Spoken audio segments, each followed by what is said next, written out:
Now there should be sound as well. Okay, this went well, just like according to plan.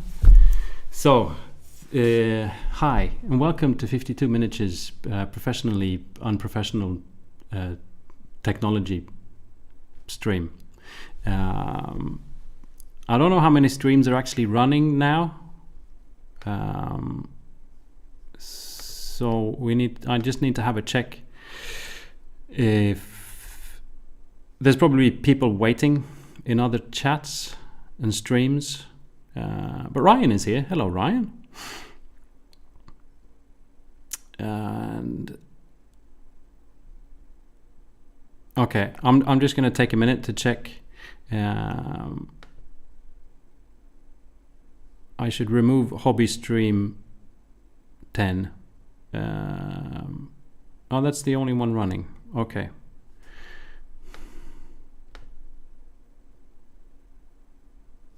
Cool. We'll just keep this one going. Hopefully, like if you see people on the street wondering like what happened to the stream, just tell them to come over to this one because this is a guaranteed way of losing viewers is to like start 3 streams at the same time and stuff like that. But let's just say I've had technical issues. I thought it was fixed. I've been working for this for like 3 hours for reasons. But yeah, welcome. Who's here? There's lots of people here for missing stuff.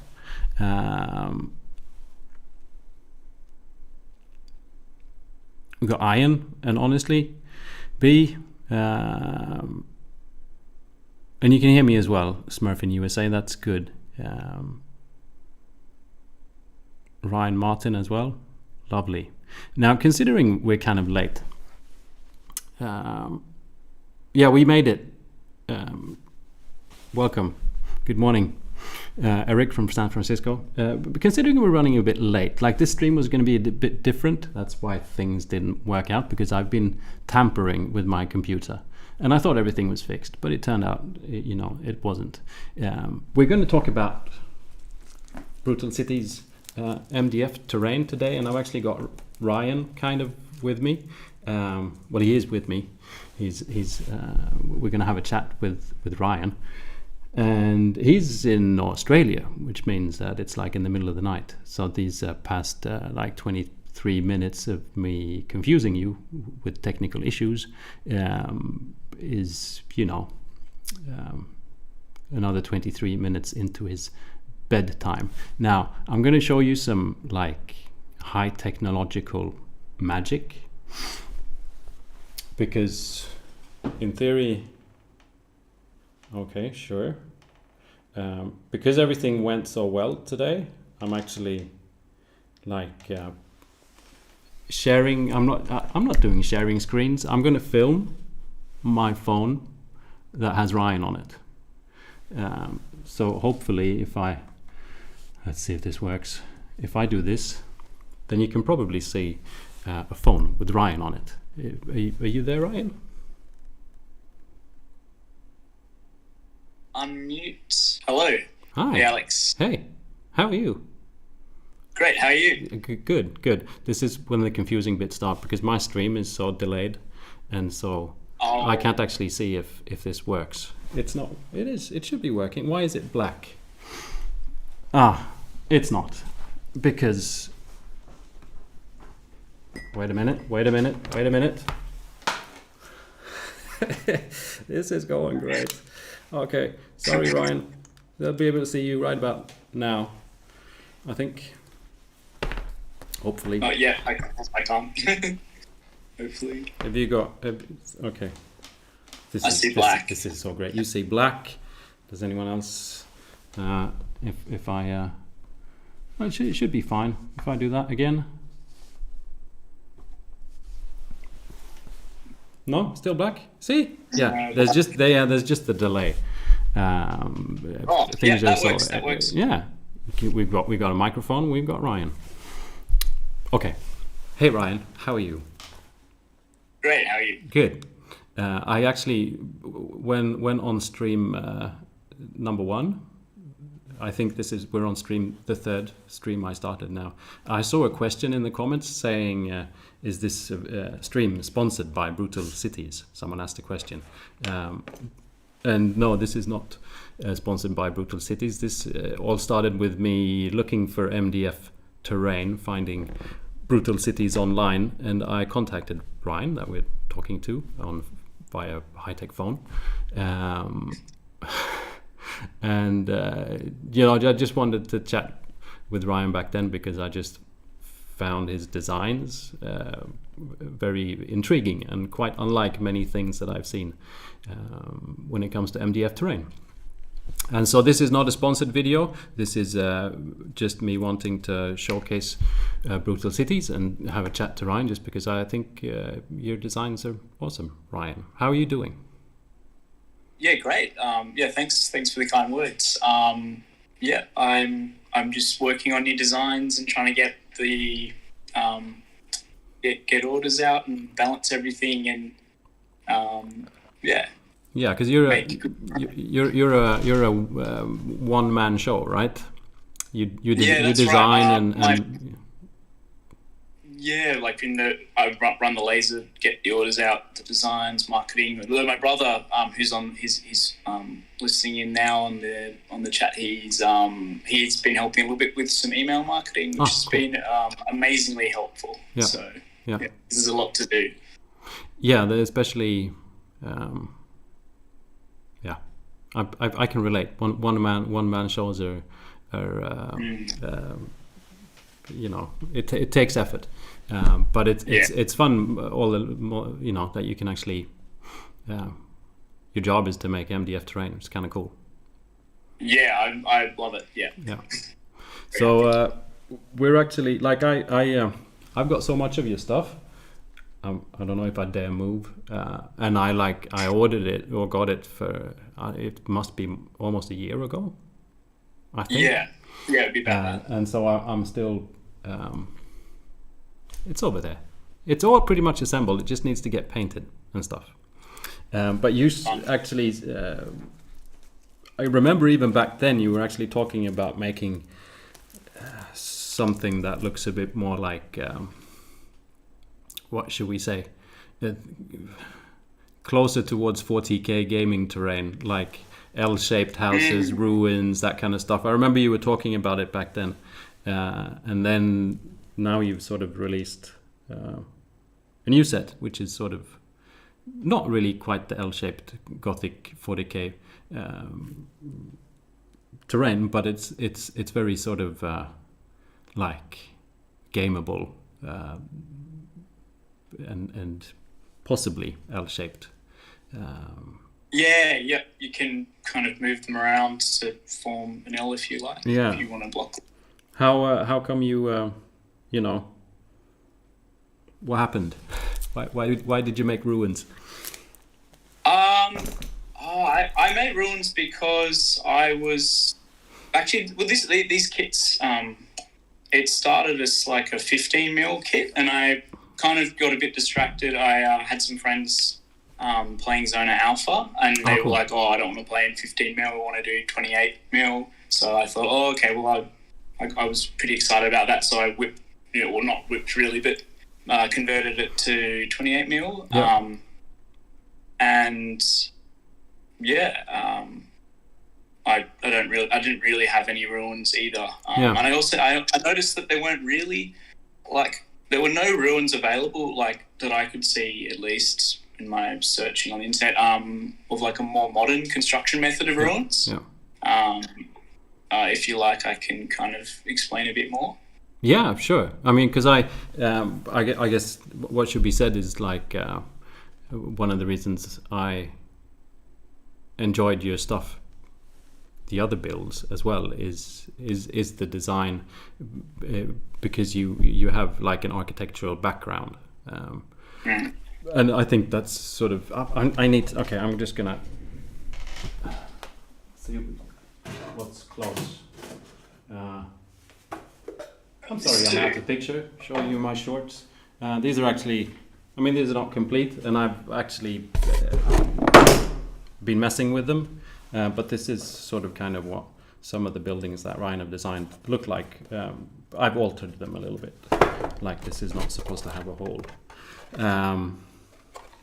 But it's, that's what sort of drew me in, was your sense of design. And that I mean, that goes for your ruins as well. They look... They just look nice. So yeah, I just wanted to say that. I just wanted to show something else that you've done before we go keep talking about the ruins. But please keep talking about the ruins. Yeah. So I suppose an example. I have an old footy. I suppose most ruins are like in a kind of L shape. They're kind of based on World War II ruins, where or pre-World War II construction, where the construction method is load-bearing masonry. Yep. So, like the strongest part of a building, should have found one, but will basically be like the corner of a building. Yeah. And like pre-modern construction, windows are typically smaller because it is load-bearing masonry. They it's just different construction method, but with modernism, I guess, like a reinforced concrete structure meant that you could have bigger openings and windows, and so the like brick in modern building, for instance, or block work is only like it's not a structural system. It's lightweight, so the building's ruined differently. Like rather than like the walls being the strongest part of the building. It'll be like the concrete structure. Like here's the example. But the sort of be like the lift core. That's so cool. Concrete. Yeah, the lift core like gives it, I suppose, lateral stability, and that kind of braces the structure, and then like the concrete columns. See, this is what I think. This is so cool because you're talking architect now, which is awesome. And you're holding a gaming piece, and I very much admire that. Because I remember that from when we chatted last time as well, which was almost a year ago. Which is like when you talk when you talk about your gaming terrain, it's like you're talking about a real house, which is to me kind of fascinating.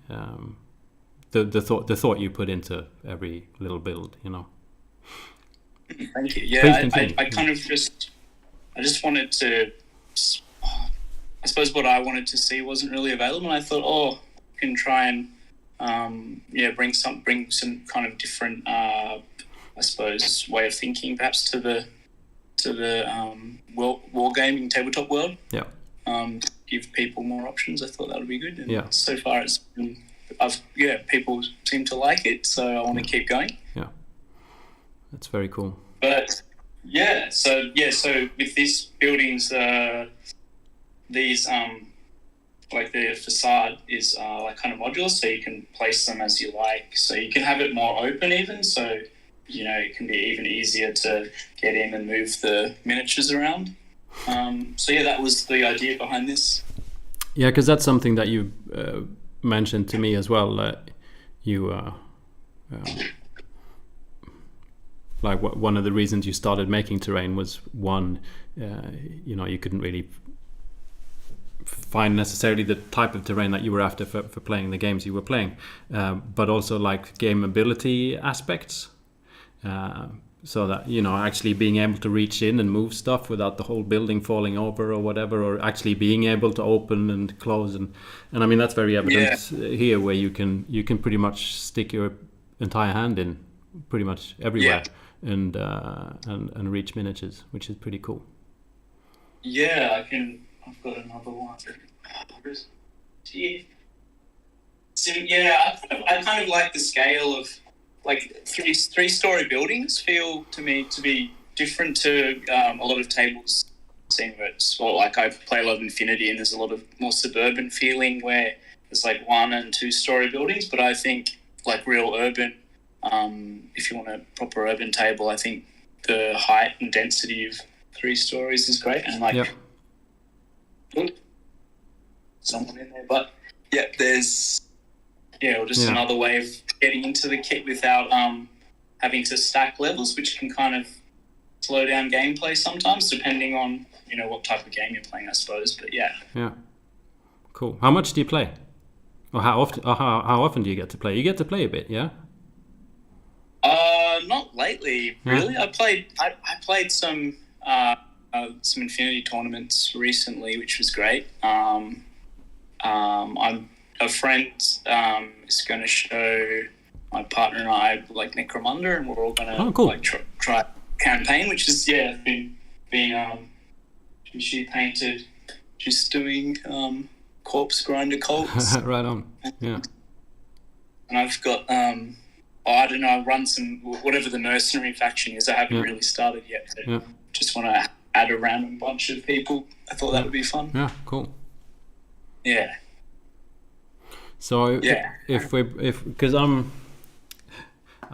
be honest, and I'm a little bit shaken here from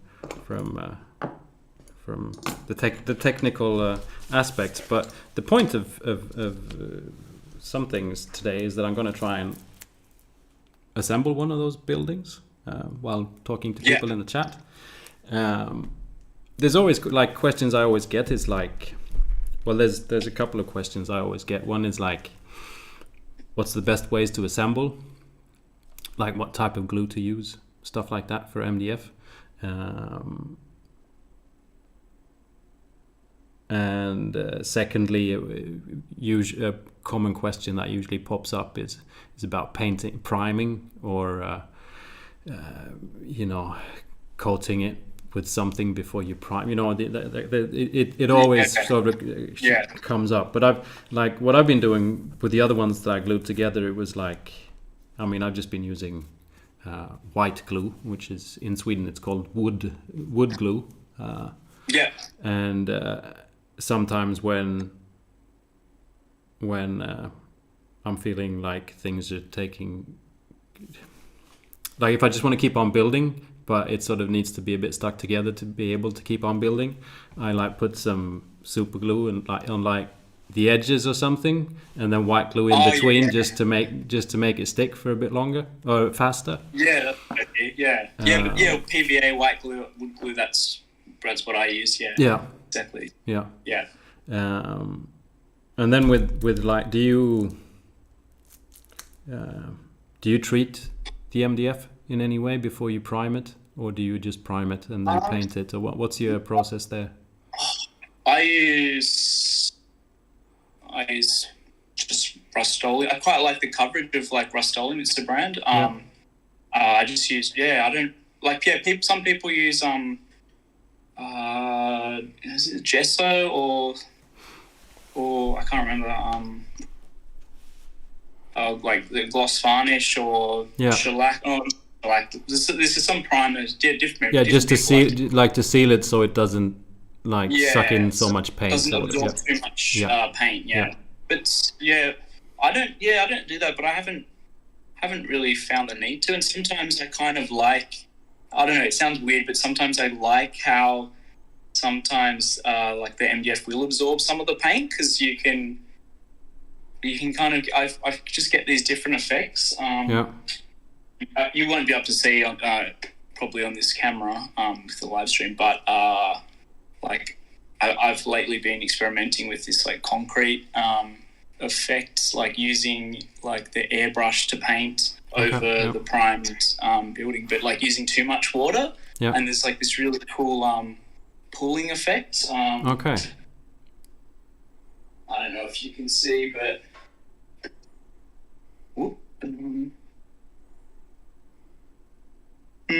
probably can't see here. I'll show you a picture later. Because you have there's plenty of pictures obviously and stuff like that on the Brutal City's website, obviously. Yeah, exactly. I can put it there. Actually, I've been thinking of doing a little video about this concrete effect, because I quite liked it. Yeah, because you put up some videos as well for like little painting techniques and stuff like that on the website. Yeah, on the website, I usually I have sometimes I do, like I've been doing a little bit of TikToks lately. Yeah, cool. Instagram Reels or whatever.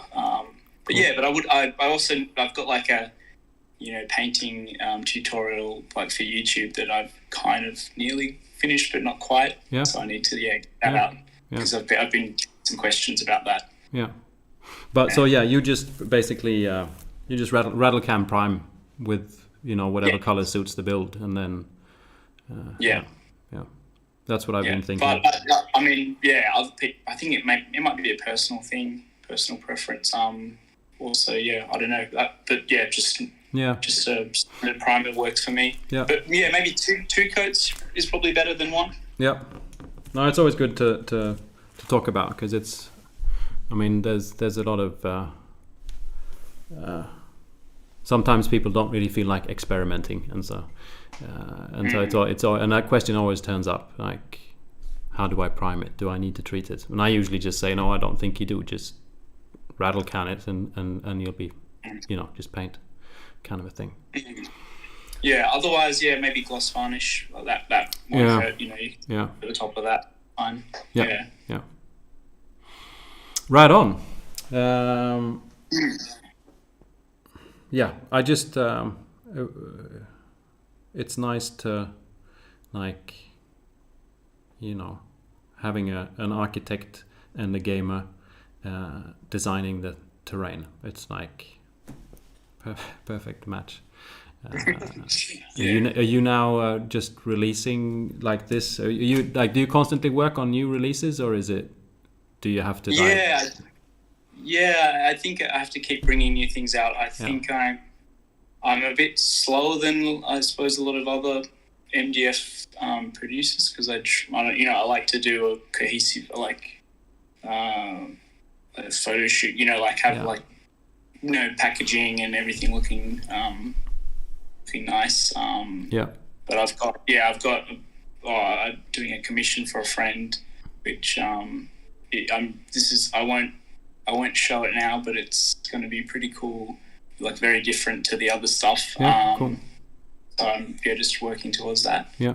And just launch these ruins and some like just more landscapey elements. Like, again, for Necromunda, I thought, like some sewage treatment thing that miniatures could fall into. I saw them. Yeah.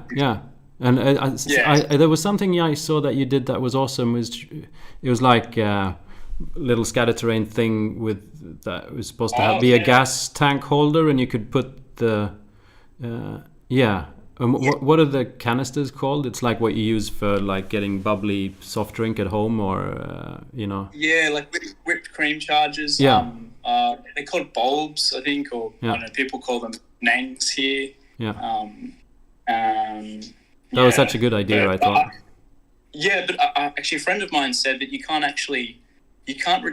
even though they're made of steel, you can't recycle them, because the risk of like one that hasn't been, the gas hasn't been used could explode and damage the recycling material. So if you ever find them, in the street, collect them, use them. Because that's such a good idea. I have a question. I know it's been asked before, and I just saw it pop up in the chat as well, which is the fact that you're on an island as far away from everyone else is pretty much possible, unless you go to New Zealand, I guess. You're in Australia, and so getting a hold of your stuff outside of Australia can sometimes be a bit expensive, just because of the weight of the stuff. I mean, the great thing with MDF is that it's such a, I'm gonna say, cheap terrain, compared to a lot of other things that it's one of the great things about MDF. It's cheap, but if one is in like the US or in Europe, then shipping heavy MDF from Australia can be pretty pricey. Do you have any is that just the way things are for now, or are you looking for ways to like have someone cut your terrain in Europe and distribute it, or like have you looked into any that kind of stuff? Look, I've had quite a lot of questions about that same question. Yeah. Like I will be moving workshops soon, and like I'm hoping to get like a larger, faster laser, and in which case, and more space. Oh, cool. And then I could potentially, I have to look into it more really, but I might be able to, make more terrain faster, because currently, if I was going to, send it to a distributor, it would take a long time to make. Like, okay, so it doesn't really economically work out, I don't think, like, because they need 30% off or whatever they want. Yeah. Oh, so you could, if you have a bigger place and a bigger machine, you can do more bulk and eventually just like ship a container somewhere filled with MDF. Yeah, that's my thought. But look, I haven't really. I mean, initially I wasn't really even thinking, I'll sell like heaps. I kind of just wanted to like establish, the designs and then ramp up. So, it's going to be some big changes towards the end of this year. Yeah, so awesome. I'll just follow. If like sign up to the email list, and if they're distributors, you will know about it. Yeah. Yeah. Awesome. Yeah. No, it's a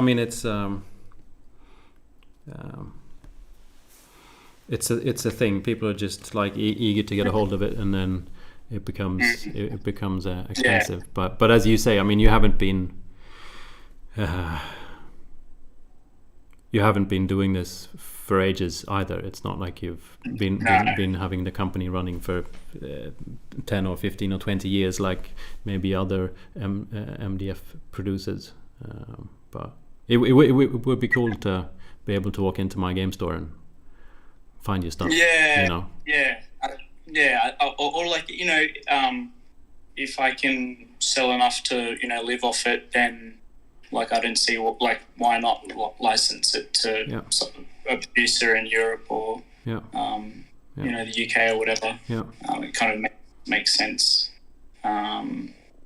As long as like. I mean, that would make sense shipping wise as well. Like why ship wood all halfway across the globe when they can just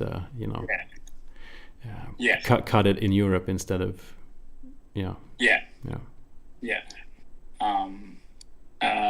so I suppose currently, I don't know, probably the best. There's free shipping, but I suppose you still get tax. You still have customs in say the EU, which is it's annoying for people. But there's still free shipping if you order over a certain amount. Which currently is like 100 Australian. But and maybe pull in with some people if you and anyone else that's keen. Oh, that's a good idea. Cool. I'm sorry, just a blessing and a curse being down here. Exactly. No, it's I'm just really glad I found your stuff, and even better that you turned out to be such a nice person. Oh, you too. But I think I'll try and mentally prepare to assemble some of this and like have a look a bit at the chat, see how things are going. And I mean, please feel free to hang around in the chat for a while if you want. That'd be great. And it's been very nice talking to you. We'll talk again, I hope. And I hope so. Yeah, sorry about the glitchy start. It's the machine gods doing it. Yeah. It is what it is. It is what it is. Thanks for having me, Alex. Appreciate it. Yeah, cool. See you around. See you. And you'll mute yourself. That's good. And I can do that. Okay. That was Ryan, everyone. I can now move this camera out of the way. Perfect. And turn that off. This is like so high tech. So I hope you're all doing well, and I hope you also found your way over to this this live chat regarding all the starts. Now that was Ryan. I hope you enjoyed my this all started with I wanted to get my hands on this and I did, and then when I got it, I said, I might as well maybe try assemble some of it during a live stream. And then Ryan said, I can join in. And I said, yeah, good idea. And then we didn't really finalize it until today. And then tech gods took over. But I'm glad there's at least still a few of you here, despite the start. And thanks to Ryan for having a bit of a chat. Please do check out the designs. I'm going to open this up now. I've already run out of tea. So this stream might be a little bit different. Marcus Stratus says, for what it's worth, it worked on my end.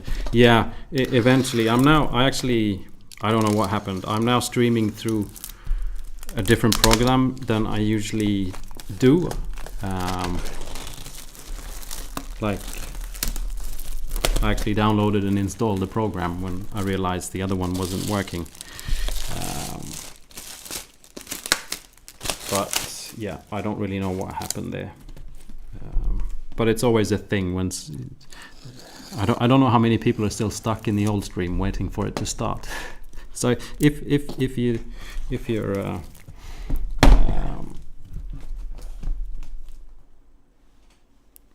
you're nice, you can always jump in there if possible and tell them to come on over here. So there's two sets here. There's a concrete block and a modern ruins brick block.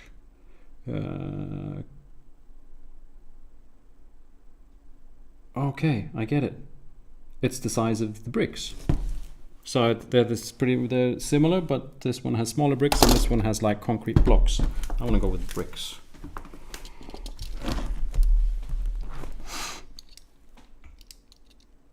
Marcus Stratus asks, came in late. What terrain company was that from? This is from Brutal Cities. Ryan from Brutal Cities is still in the chat, and he does MDF Terrain.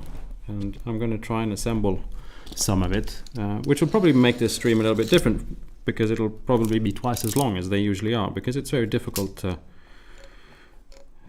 You see, I can't even open the plastic wrapping because I'm trying to concentrate on talking and stuff like that.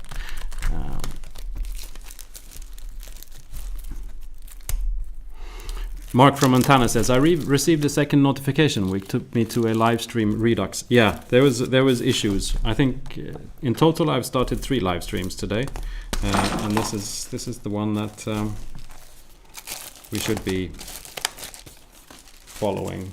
I have no idea what happened. All of a sudden I'm actually gonna remove this phone because it's kind of annoying me a little bit. There we are. And I don't know what happened. I started the stream and YouTube just said that my camera was being used by another application, which is that has like never happened before. And so I've streamed 10 times, 9 times, and the 10th time all of a sudden YouTube says there's something going on.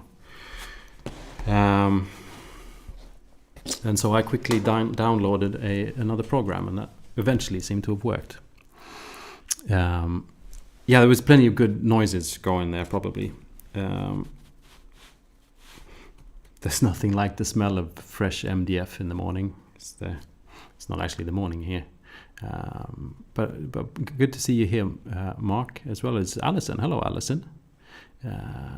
Yeah, Alison is she's a patron. She has some of my, I was going to say my terrain. That's not quite. She has some of Ryan's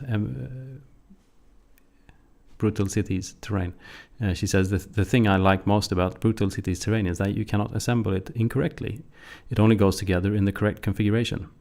I'll probably prove you wrong in about 15 minutes. Because I'm terrible at this. Now, 1, 2, 4.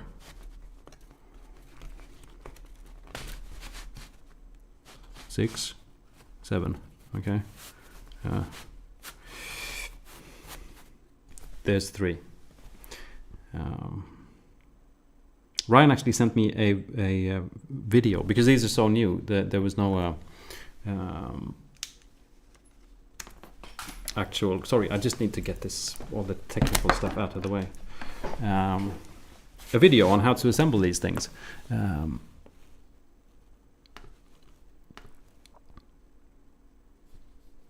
Which is pretty cool. If I can find it. I had it. Now I don't. But yeah, Alison, I remember you bought some of these as well, I was happy to see that. Everyone said go bricks. Yeah, I'm going bricks. How's everyone doing? I usually have a time to talk to you all in the chat and answer questions and stuff like that. So please go ahead and ask the questions now, because now I can spend a bit more time looking at the chat. It's great to see so many of you here.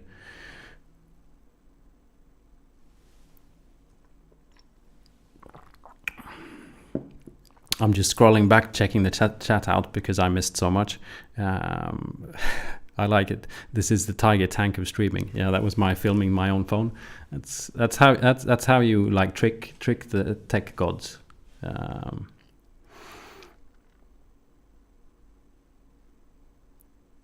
Orc says, "Hi, Mr. 52. I love your videos and you're cool. Well, kindly Scandinavian demeanor." I thought you were just going to say that was cool, that would be cool. But thank you. I appreciate it. One point in crafting says, "Glad this is up and running. MDF kits are something I've been interested in trying out for a long time." I very much enjoy the, I guess, simplicity of it.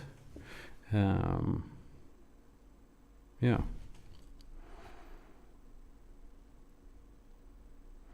Smurf in USA says, "I think the design of those modern ruins is so versatile and has a very realistic touch. Very immersive." Yeah, Ryan sent me. I wonder if I can. Oh no, it disappeared. What happened? He sent me a bit of a clip. I should be able to share my screen. Let's have it. Let's try. I mean, what could go wrong? This is from the terrain on on Ryan's table, where you can just see the ruins a little bit better, next to his other terrain, of course.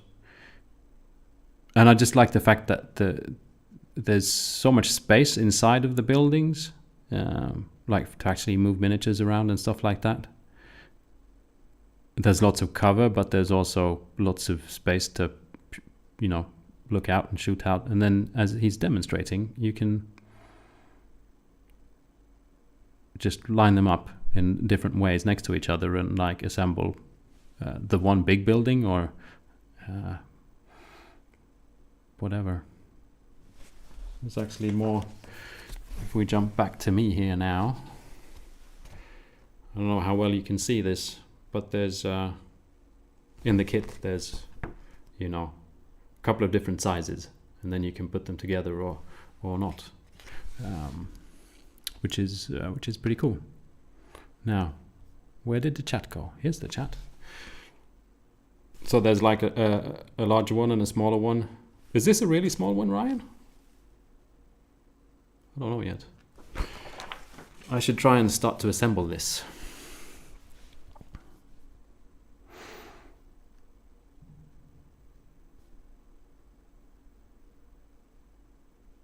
Lise has been spreading your link to new painters. Excellent. I hope you've been... what do you mean? For the stream? Or just in general? Farsi asks, what type of games will you be using the terrain for? Still planning for the medieval and sci-fi mix? Or will you be doing some modern wargaming?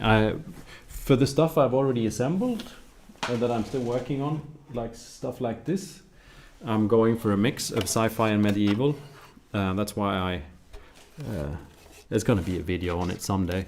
But I made this brick texture that I printed out sheets on my FDM printer that I've been gluing on to give like a brick texture to kind of make it feel. Bricks was the thing that I could think of that was like the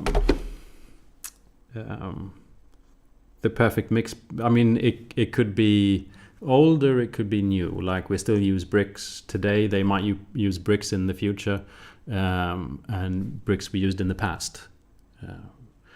So bricks felt like a good sort of neutral thing to try and simulate. And then with this one, I cut out, and which kind of makes it look a little bit more medieval all of a sudden. And so this in theory could be like some kind of watch house, or for like Age of Sigmar or whatever. I mean, not quite medieval, but if you're sort of in a fantasy game, sort of like Age of Sigmar, there's dwarves with guns flying airships, you know. And so then I'm sure there's buildings that look a little bit not just Tudor kind of style. So this could work for like a sci-fi setting as some kind of energy building. And for me, it would work in sort of a fantasy setting as well. And that's sort of what I'm striving for with the stuff that I already got. With these new ruined buildings. I mean, in the grand scheme of things, you can just put terrain on the table and play with it. And obviously, there's certain things look in a certain way. But these maybe would be a little bit more tricky to convince someone that they're fantasy medieval. So from my mind goes to things like Stargrave, because that's what I want to play. They'd obviously be great for 40k and stuff like that as well. I'm sure there's a brick planet. I know Ryan, who designs these, plays a lot of Infinity. So yeah. Farsi here says Ryan doesn't know the meaning of small. He does like big buildings, but I've got this is one of Ryan's smaller buildings. A bit simplistic at the moment. These are actually kind of fun because you can just put several of them together and have like cubicle housing. It's pretty small.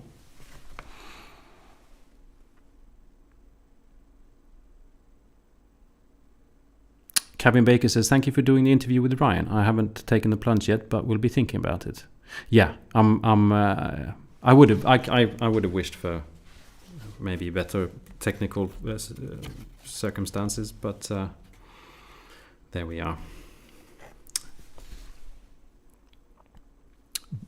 Ryan says, I forgot to mention there's a great way to do the mortar in the brickwork or stonework using Cornish cement and atomizer and a damp cloth. I'll send you the Instagram reel. Okay. Sounds interesting. Oh, to get mortar into the crevices in between the bricks. Cool. I look forward to checking that out.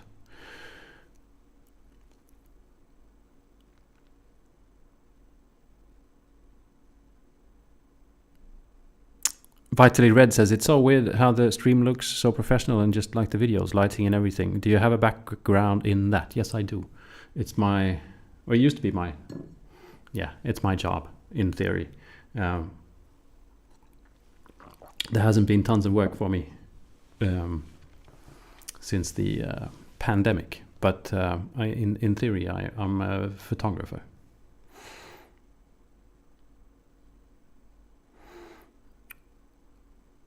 Princess Damien says, my idea for being able to use the terrain for sci-fi and fantasy was to put ferrous tape and sheets on relevant areas, so I could then swap out printed and painted magnetic sheets and details. Yeah, that's a good idea. I think my plan was to have like scatter terrain, different vibes of scatter terrain. Like if you have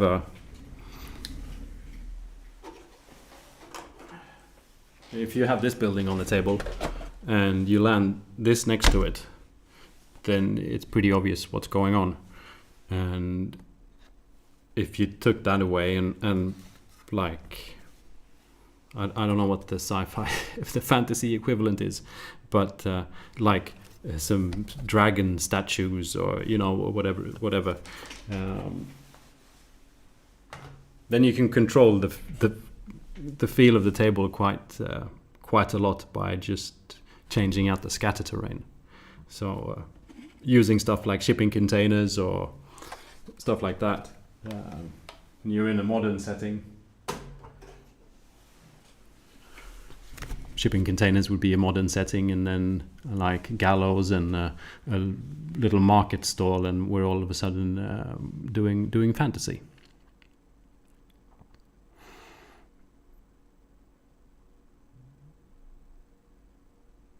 Isak Almqvist, welcome. Good afternoon. I'm glad you found your way. There was some technical issues to start with. Ryan Martin asks, what's your favorite flavor of jam for a pancake cake?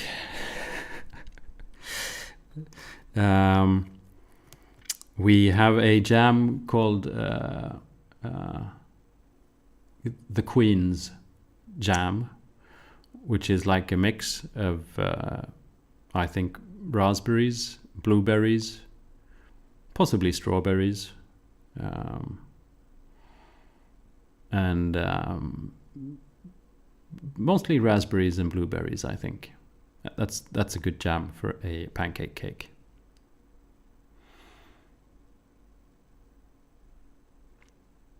Okay, I'm going to have a look here at the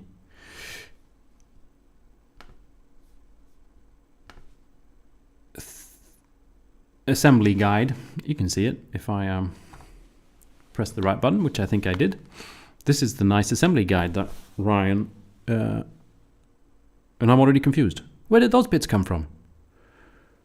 Am I even on the right sheet? Right, let's see what happens.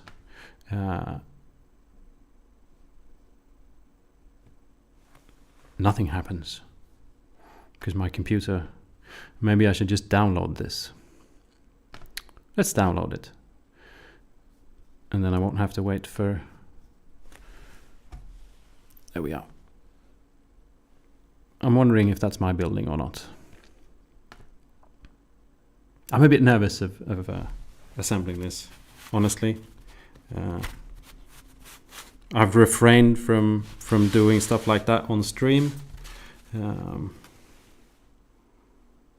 Not MDF Terrain, just any hobbying, because I feel very scatterbrained, like trying to paint and talk to you guys or trying to build something. But if I sit here and move it enough, maybe it'll just build itself. DeFresh says, hey, thanks for taking a more intellectual approach to the hobby. Glad to find a content creator more in line with what I think. I thank you. I was about to say, I think the intellectual bit is a bit of a facade. I'm actually rather unintellectual, but that's me trying to be funny. I think I understand what you said. I remember when I started to do YouTube videos, a thought of mine then. I kind of got more used to how YouTube is now. But when I got back into the hobby and started watching YouTube videos, I must admit I had difficulties finding videos that spoke to me. I thought they were a bit most of them were a bit too intense, and so that's one of the reasons I started making videos, was to just try and make videos that maybe would have appealed to me if I if I was just a viewer and not a creator.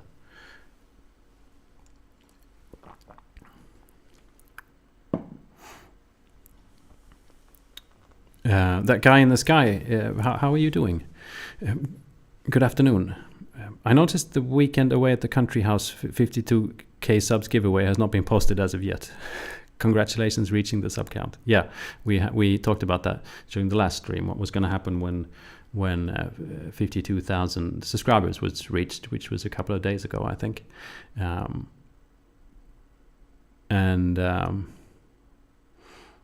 Yeah, nothing happened. We had an emoji party on the Discord. There's a Discord for the patrons that support me. I'm very grateful for that. Thank you. There was a bit of an emoji party, but that was about it. And then rumors of a giveaway visiting my parents in the country house without them knowing about it, like some random hobbyist showing up going, "Hi, I won the prize. Where's my breakfast?" But I haven't really gone through with that, honestly.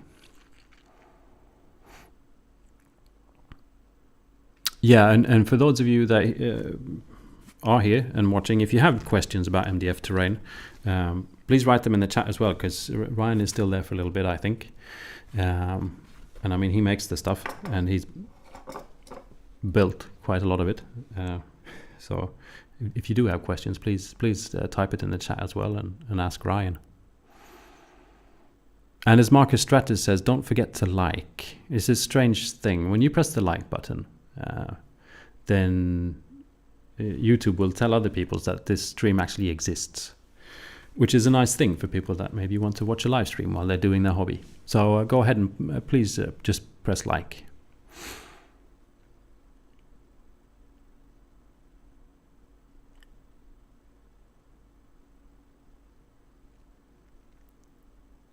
Smurf in USA says, could it be bring your own glue? Oh wait, what happened to everything? Oh, I downloaded the video. See, this is another reason why I'm not super comfortable doing lots of other things while streaming, because then all of a sudden lots of things happen. But let's see if I can figure out what's what. Now you can see what I'm watching. So there's two. That's the first big kit, and then is this the smaller one? See, I could maybe do the smaller one. Which one's that?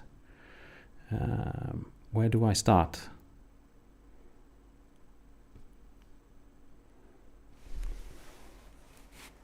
Is that 1, 2, 3, or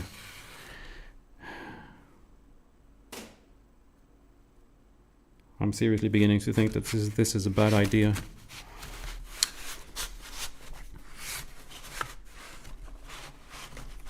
I should have had Ryan here instead, and he could have assembled it while we were speaking. A, B. Ryan, if I want this small building, what should I be? Which one is it?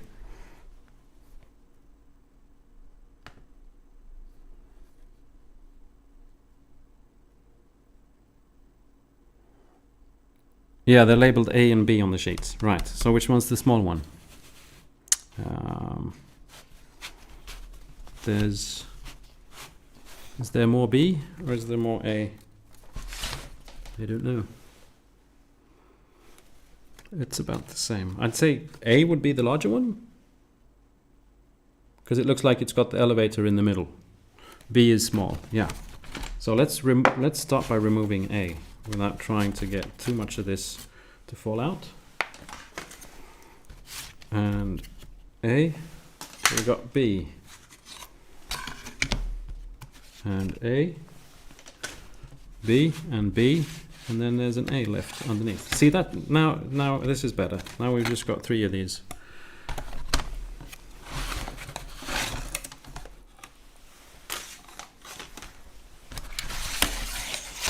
Now I can take all the bits out.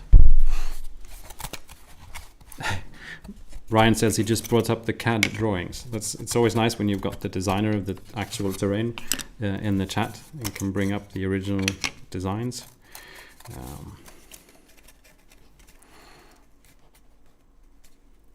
That guy in the sky is wondering if Ryan would build custom terrain for a customer. I'll leave that one for Ryan. So things about MDF Terrain, I guess, if you're wondering what MDF, what's, you know, if you join and like what's going on, what's MDF, what's, you know, why is this strange guy talking to me? I don't even know who he is. Why is he in a bunker? MDF is like pulped up wood, whatever you like, mixed with fun things like glue and resin and formaldehyde and I don't know what, then pressed into thin sheets like this, which is sort of like wood, but with a little bit of chemicals and stuff in it.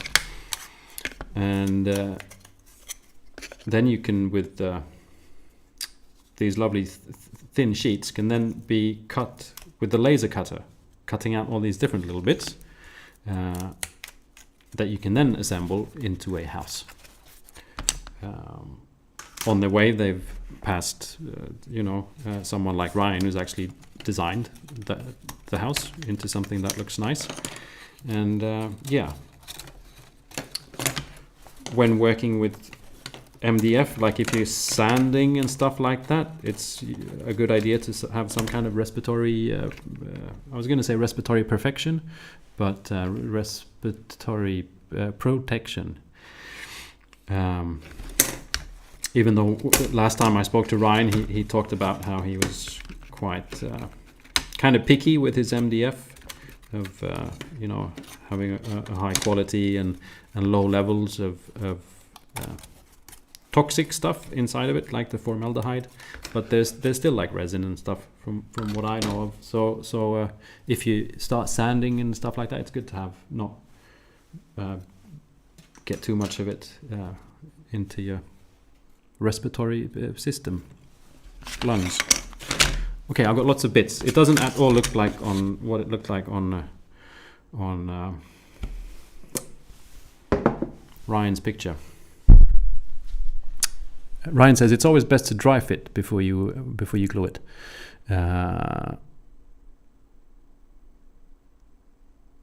It's a good idea.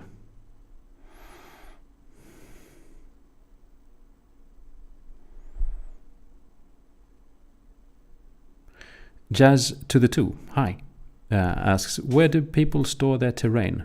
That's what I wondered. I'm already running out of room and I only have 1K points of models. Yeah. I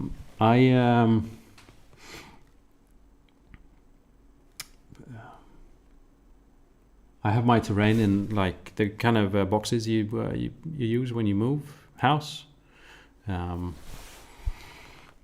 Most of it actually is just standing on a shelf here right now, but I want to be able to pack that down. So what my plan is to have like the kind of boxes you can that you use when you move, and actually fit them with dividers, so I can like not to scratch the buildings too much and see how much I can sort of puzzle into 1 or 2 or 3 or whatever, and then I can like have that in the basement at home if I want to play at home, and when it's time to game I can just bring up the boxes. That's my plan anyway, but I have to assemble it first. It's not Ryan, there's something wrong. It's not assembling itself. It looks exactly like it did like 5 minutes back. Nothing's happened.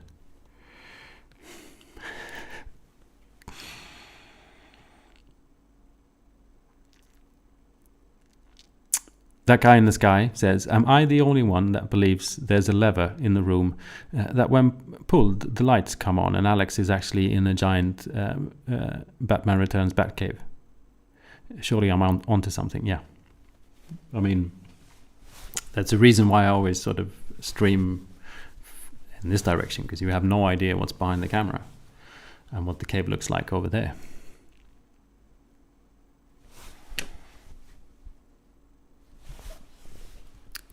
I'm going to go back and see if I can find the lovely manual.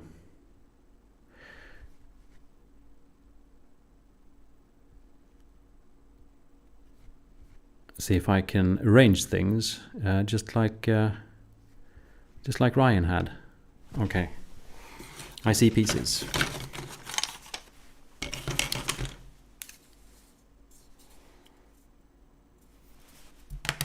I don't know how much this will help, but at least it'll on camera look like I'm doing something.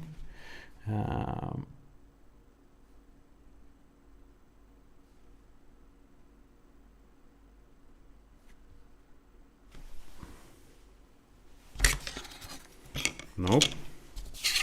Yes. No.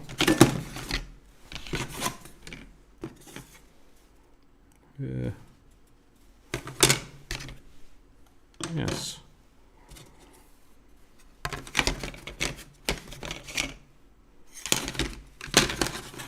I wonder if I'm on the right house. I think so.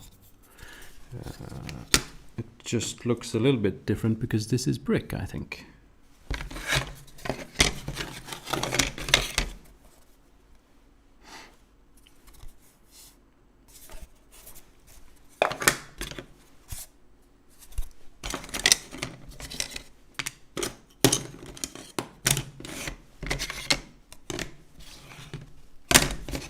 Sorry about all the noise, I'm just trying to get organized.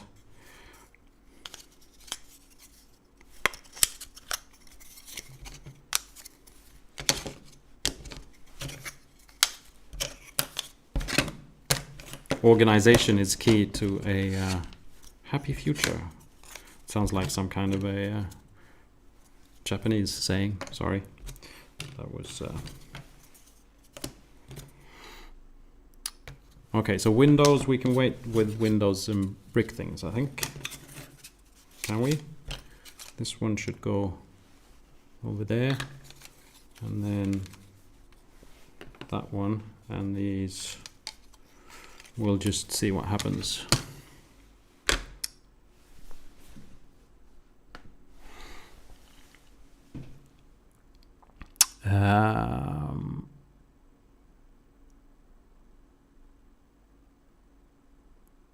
Oh, there's lots of exciting questions going on about SketchUp and stuff. That's good. Take your chance and talk to Ryan while you're doing it.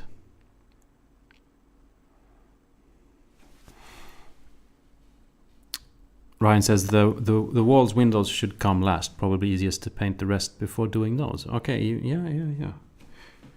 Yeah, I'm guessing I should be... I'm going to look at the video, but I'm guessing that the shaft should be assembled first. I don't know if this is silly, and this is going to add another hour to the, to the live stream.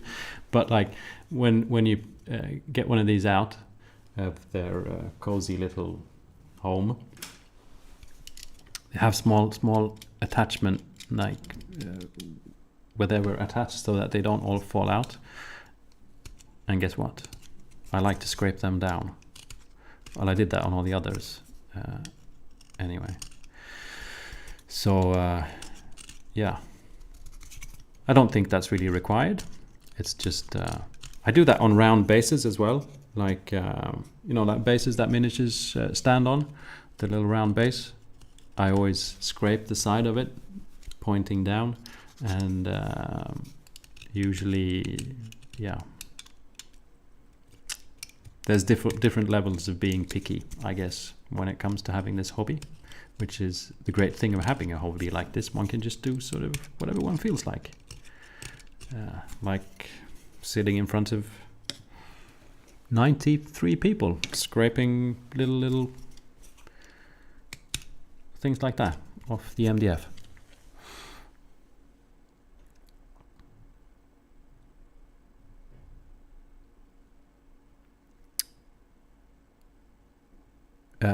Human City Junction says, first time here. Can you summarize what you're working on and building today?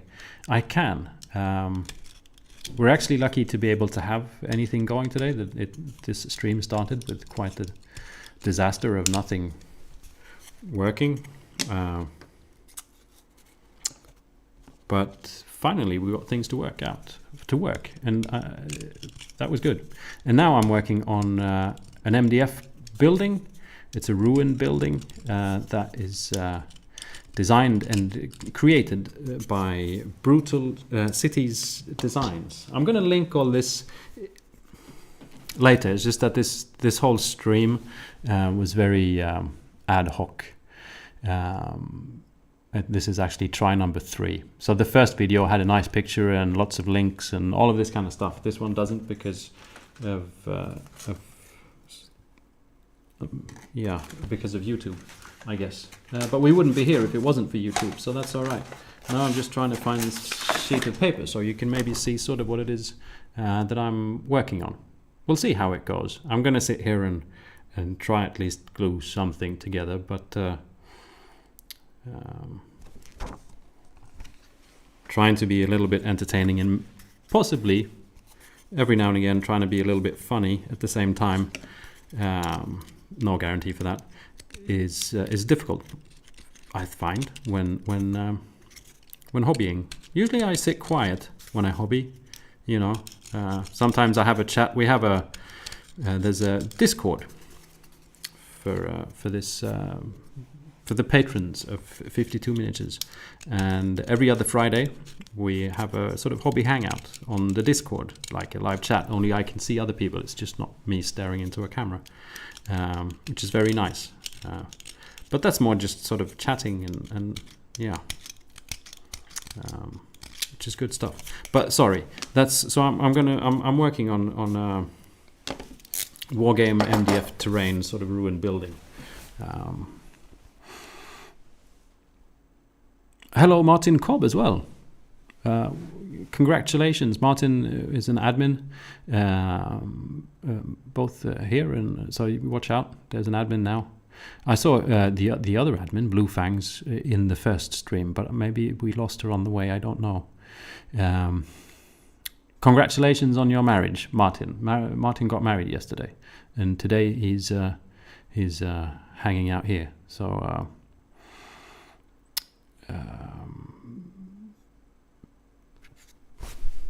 Hi, Martin. Ryan says, sorry about the instructions. As the kid are brand new, I was trying to do the video yesterday, but yeah, no worries, Ryan. Yeah, as Ryan says, the other terrain, when I assembled that, there was very good instructions to download from the website.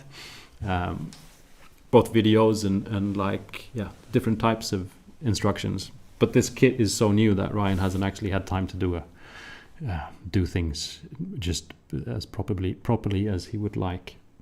And also I get confused by doing this live, so it looks probably a lot more difficult than it actually is. So no worries, Adrian. Adrian says Hobby Hangout, which was the one I was talking about previously, was lovely on Friday. So glad I finally joined. Not scary at all. No, it's usually pretty pleasant. It's just nice to. Sometimes it's difficult to find, people to hang out with doing the hobby. There's not always tons of us around, and I enjoy doing the hobby alone as well, because that's the thing sometimes, just having the peace of mind of sitting down and painting a miniature or something like that, not really having to do anything else, not having to take part in what's going on in the rest of the world. But sometimes it's also very nice to just feel like it's not just me, there's other people out there doing the hobby as well, and we can talk about paint or techniques, or just what happened during the week. And so it's nice to have a bit of social hobby time every now and again as well. My dear Martin has just recently published a link to the 52 Miniatures Patreon, which is where you can support me and get access to the lovely Discord that we're talking about right now.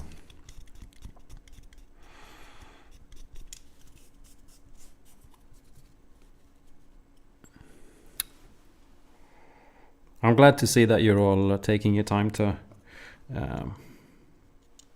ask Ryan some questions. And Ryan, don't I love it that you're hanging around, but it's in the middle of night for you, for God's sake. So don't don't feel like you have to if you're falling asleep. Stay around. But I'm glad that you are, and I'm glad that people are asking questions. The last one was if there's any kits you would recommend for baby first MDF build. I mean, honestly, all this MDF that I got, it was the first MDF I ever assembled, and like some of it was none of it was tricky. It's more like the bigger they are, the longer they take to build, but none of it was difficult to put together. I know there's some designs out there from other companies that can be very, very elaborate, because there's like lots of intricate kind of decorations and stuff going on. I find Ryan's buildings are more simplistic in a good way. Like even, I'm going to show you this. Now you can get to see my shorts again. If I can get a hold of it. Like I have this thing which is kind of huge. And one can actually add more and more stories to make really, really even bigger things. I mean, this was not difficult to assemble. It just kind of took time. I'd personally, I'd say any of the Brutal Cities MDF Terrain is like the perfect place to start to do baby steps. There's nothing that is really overcomplicated.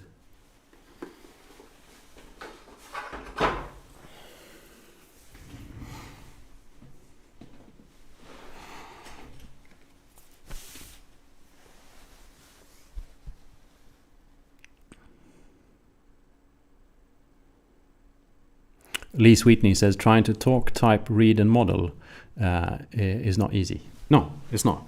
Now I'm going to have a look here again at my. Where did you go? What should I start with? I'm supposed to start with putting this one. No, that's not right. I put the wrong. It's the wrong piece. Is that the wrong piece? It was just the wrong way around. That's why.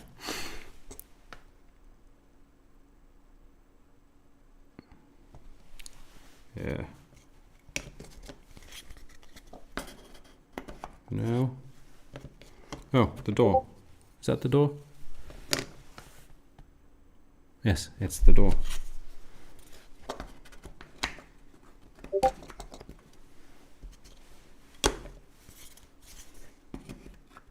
That's probably it. See? We're almost done.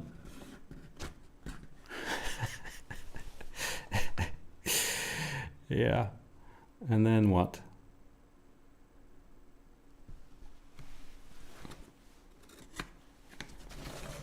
And then the next story. So there's supposed to be glue in theory, but I'm not. I'm going to dry fit, which is what Ryan suggested. At least just a little bit, so that I feel kind of confident of what's going on. And I mean, one of the coolest things for me, whoops, that's gonna fall. Here, have some texture paste and a phone and piece of MDF, kind of good. Something that I really enjoy with MDF is also because of the fact that they usually are kind of simple compared to, like, I tried printing out a house the other day on my FDM printer, which is why it looks a bit weird, but it's because I haven't really done anything to it yet. There's still lots of weird supports and stuff like that left. All of a sudden there's so much more details in the way of, like, wooden flooring, and there's supposed to be a roof, and there's all this stuff. It kind of feels a little bit more like I can't affect it all that much, whereas with MDF Terrain, I get a lot more ideas of, like, how I maybe not have to. I don't have to customize the actual wood, but, like, if I can put things in there, like furniture or gravel or stuff hanging down, just adding stuff feels it just there's this it just invites to fix up a little bit more if one wishes, and I just like that. It feels a bit more like an open canvas, if one wishes.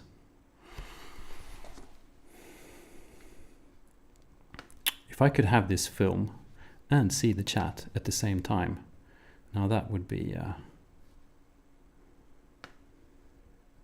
thing. There we are.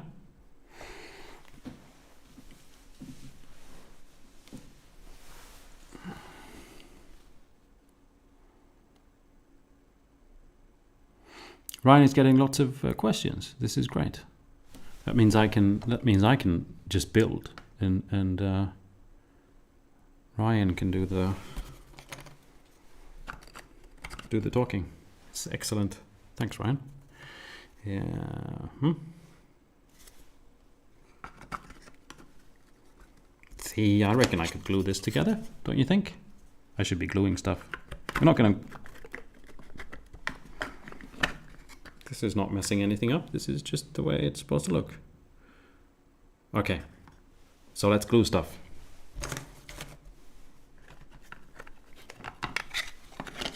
It's more fun to just glue stuff.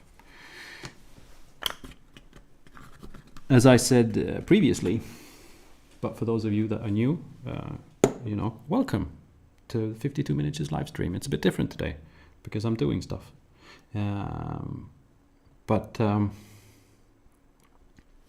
When I've glued MDF in the past, it's like if I'm just at home, and I really enjoy when hobbying is like having maybe a few things going at the same time. So if I paint a miniature and I get a bit bored with that, maybe I can work on the miniature's little base. Or if I get bored with that, maybe I have an MDF Terrain building that's not fully assembled, and I can do a little bit of that, or like just a bit of picking and choosing. And when doing that, then just using regular white glue is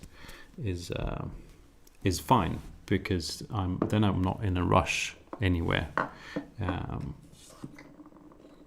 In some occasions, I was like, I just want to finish this house, and in that case, what I did was to get things to just sit in place a bit longer, was to a bit faster, was to put white glue on the majority of the surface, but then just a little dab of super glue at the end. Because if you wanted, you could use super glue for the entire thing, but using white glue is going to just make things considerably stronger. Because white. I'm just gonna grab some paper. From what I know, admittedly limited knowledge, white glue actually bonds very well with wood. In Sweden we call it wood glue, and it's just this really tough bond. And so when working with wood, using white glue is pretty much the best thing you can do. But because we're kind of streaming, I'm gonna add a little bit of super glue to the end there, a little bit of super glue to the end there, and then I had a piece of cardboard. Where did I put that? I don't know. So I'll just take a piece of MDF not being used, dollop out some glue on top of that, take a little, I can either use a toothpick or like an old ice cream thing. It's actually been washed, and dollop on a bit of white glue. One doesn't really need much. And then make sure I stick it down in the right spot. And then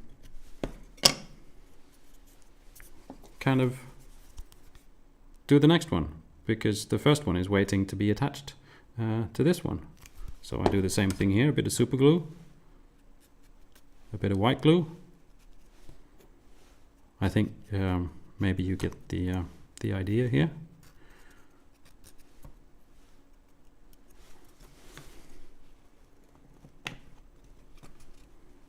There we are. And then the last one. Gonna do a bit of super glue in the ends. I mean, the super glue is, if I would be sitting at home without, I can't see how many you are, about 100 people watching, then I wouldn't be bothering with this super glue. I would just be doing the white glue, and then maybe just gluing the one thing and then going to drink a bit of coffee and then glue the next. No, not really. The white glue actually dries surprisingly fast. And then I add that. And then when one has come thus far, there is usually like a bit of like little lumps of white glue. I don't know if you can see it from there, like sticking out from where I pressed things together. So what I usually do, and this is when things can go wrong when using the super glue, but I have some water and an old crappy brush, and I just brush out the white glue, like so, on the outside, and then preferably on the inside.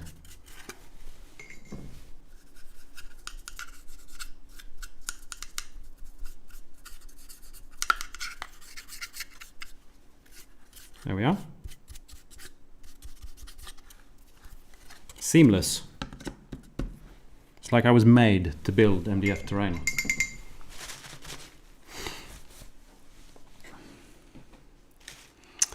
Tim Martin says you can make some extra texture with glue and tile grout. Yeah, I mean there's plenty of options for textures. Like what I did on these builds was, well, I made my own sort of texture plate that I printed out on my MDF printer. But there's usually, in at least railway model stores, there can be quite a lot of different plastic card sheets with different textures. So like brick, roof tiling, all this kind of stuff. Which one can, if one actually wants more of a three-dimensional surface, even though on this stuff there is a three-dimensional brick surface because it's been etched in by the laser. But if you want some really extreme stuff, you can do that, or you can just add texture pastes or tile grout, or yeah, there's just tons of stuff to that one can do. It's, as I said before, kind of a reason why I like MDF Terrain is because it's sort of welcoming to add stuff to. There's not huge amounts of texture already there, and then one goes like, oh, I wonder what it would like what will this look like if I add some texture, and all of a sudden you feel like you're having fun doing a hobby, which after all is quite an important thing. Smurf in USA says add small parts like vents, air conditioning. Yeah, definitely. I know with a lot of Ryan's buildings there are quite a few of that kind of things. I've opted to actually not put a lot of that on the buildings I've already made, because like something that looks like an air conditioning or a fan or a vent maybe doesn't rhyme as well with my idea of being able to play a lot of the buildings for both fantasy and future set games. But I mean, if one has a 3D printer, there's just tons of cool things one can just glue on, especially if one's set for being in a fantasy world. Then or I mean in a future world, then you just put vents and air conditioners and just strange things here and there. Or like in this case, there's an elevator door right here. I mean, you could just find a cool door and print out, put on top of that or whatever. There's tons and tons of stuff to do. if one likes. I kind of, I think for my other terrain, the other MDF buildings by Brutal Cities that I already have assembled, I'm gonna maybe try a little bit of just cutting out some details of just simple plastic card sheets. Maybe just to frame, like you can frame a doorway, just get that extra sort of three-dimensional feel, stuff like that. Haven't quite decided.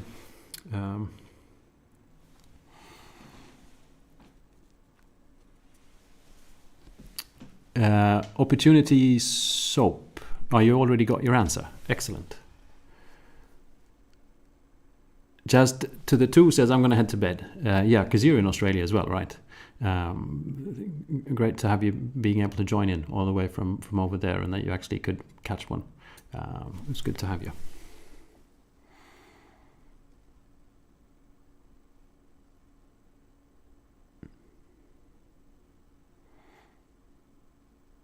Lee Sweetney says, adding vines and such to ruins I think helps much. Yeah, exactly. There's tons of fun stuff.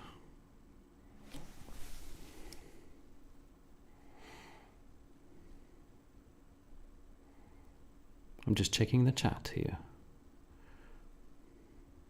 Spook Rosa says, love your channel. Keep up the great work. Thank you. I appreciate it. I'm just very glad to be able to sit here and ramble and build some MDF and have you guys keep me company. It's like marvelous. Okay, so I'm going to glue this piece onto that piece and hope that I haven't done things wrong. It kind of looks like in the... Yeah, I'll be fine. So in this case, I'll add some little dollops of super glue so that I don't have to press that finger down constantly, keeping things together. And then white glue.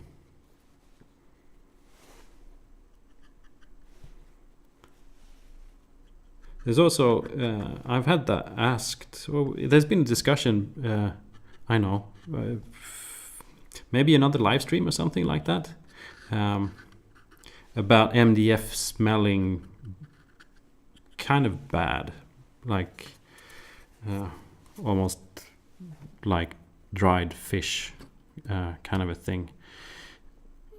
Okay, I put the super glue in places where it was not actually doing anything. That was smart. I guess I'll just hold my finger here for a while. And that's nothing that I've experienced with Ryan's MDF Terrain. Obviously, when the MDF is cut, it's cut by a laser. So that's why you get, everything looks just a little bit burnt. Obviously, it's kind of black where the laser is actually cut, but it's a little bit burnt around the edges. And so obviously everything smells a little bit like burnt wood. I think the excessive kind of smells that might be reminiscent of... Who put my phone there? Of things like fish or dried fish, I think has to do with what else is in the MDF apart from wood. This is just my guess. Maybe Ryan knows more about that. But the other additives, like the resin and the formaldehyde and stuff like that. So I guess one could say, depending on the quality maybe of the MDF, it would smell different. I've never noticed anything unpleasant with the MDF that Ryan makes. There is a little burnt like smell. I actually find it pleasant because it's not overpowering. It's just feel like I'm working with wood that's been a little bit toasted, but nothing extreme.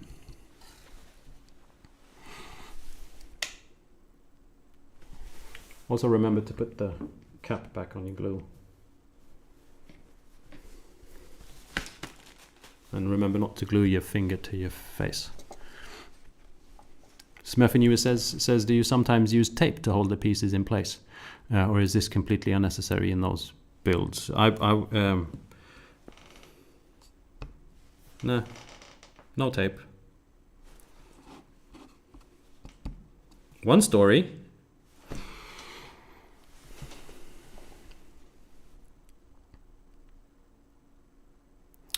Human City Junction says, did someone say railroad modelers? That's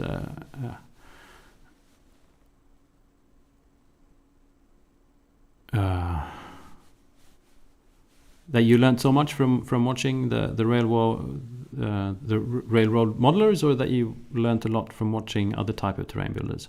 I find it interesting that things are so very divided, that like even like painting miniatures, we even have our like own preferred brands of paint. That in the grand scheme of things, like war gamers, people who play role play games like Dungeons and Dragons and stuff like that, and people who do model railways, all of this, it's very similar hobbies, scale modelers. And for some reason, we just like to divide into different groups.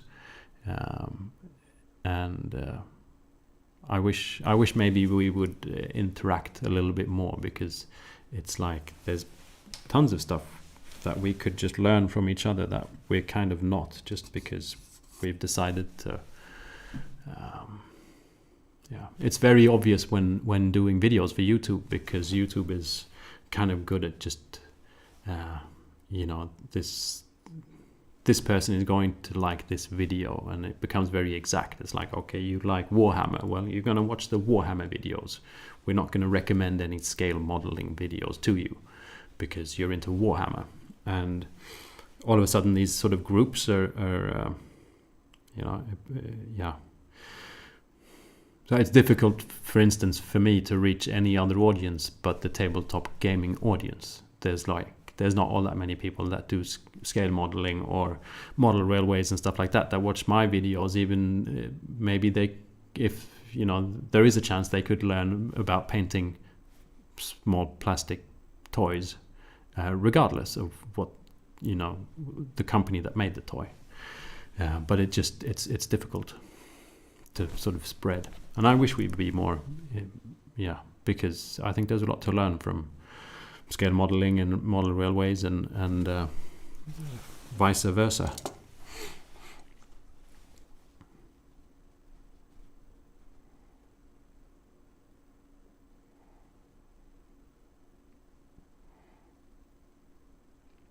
Princess Damien says, all YouTube recommends me is videos I've already watched.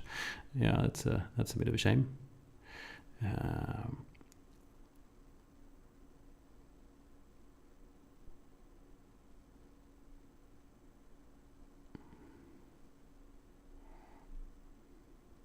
That guy in the sky says, random, has anyone here played the board game Campaign, released in 1971? Nations clash in the Napoleonic era in this thinly themed battle game. Long shot for sure. I'm afraid not. Sounds like a niche market, even though anything Napoleonic is certainly interesting.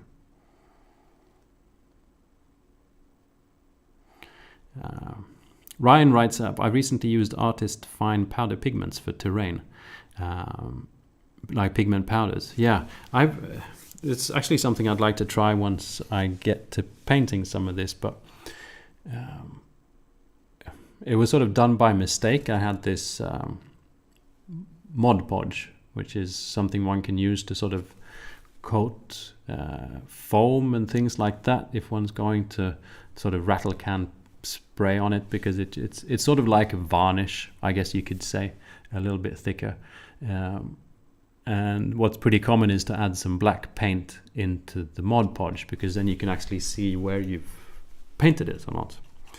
And I was adding black paint and nothing really happened. And then I was like, well, what do I have anything else that is black?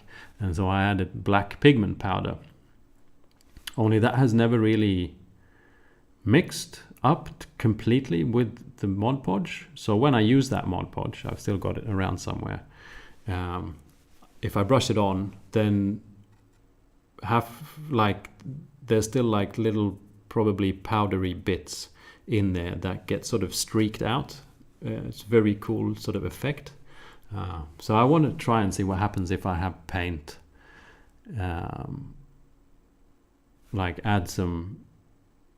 if I have a grey paint and I add some black pigment powder to it and sort of just stir it not too well and then paint with it and see how that sort of streaks out, because it looks very cool when I use the Mod Podge, but yeah.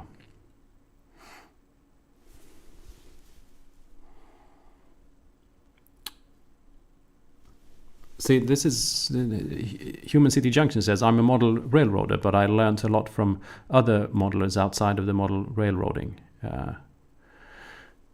As you're saying, there are similar techniques we can learn a lot from each other. Yeah, definitely. I'm glad to hear you're here, because it's pretty cool. I mean, for me as well, I'd take pleasure in building some model railroads as well. It's just I haven't found that time yet, but for me, it's just, I mean, the similarities are endless. Hayfinger says, I came from your channel via Bill Making Stuff, who I found via Dudson Studios, who I found in my recommended videos. See, that's a very good long journey, and I'm glad you made it. Bill is a favorite of mine.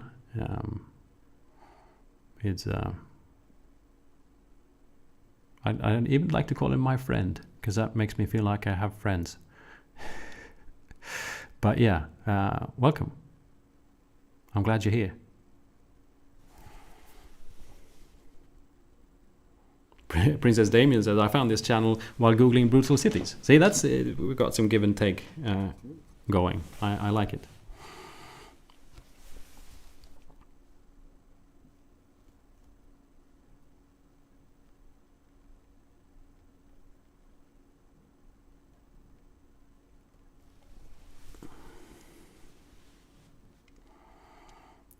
Ryan says the same. I had a message from an old friend from architecture school saying that he was watching 52 Miniatures and then came across the first Brutal Cities vid.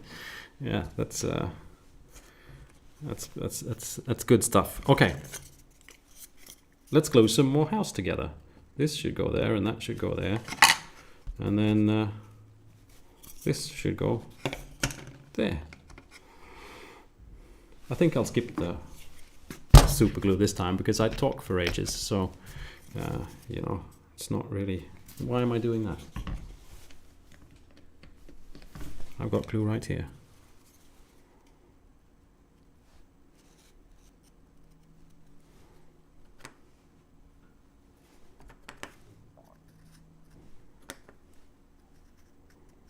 There we are. I hope you don't find this boring, the fact that I'm just sitting here gluing houses together, but this is the way of life sometimes.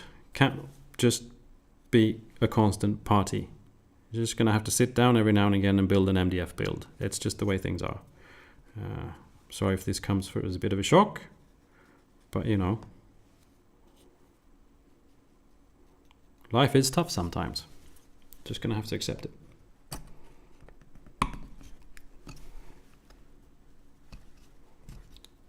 There we are, and then one last little piece.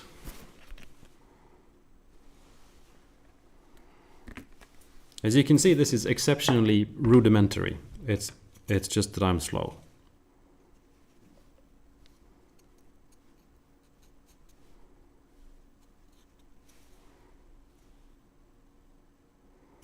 Wait a minute. I glued the wrong end. That happens a lot when talking to people on the internet while building MDF builds. Good thing is you can just wipe it off, and it's like no one noticed. You just made a mistake because there was like no one watching. It's not like it's a live stream or anything like that. You're looking the total professional.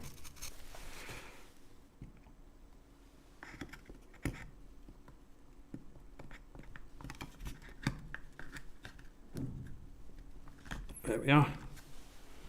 Nice and snug.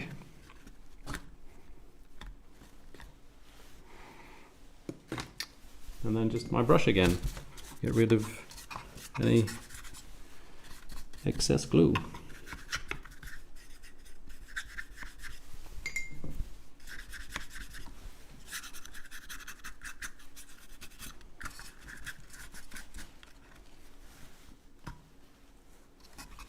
Lovely. It's not quite. There we are. And there we are.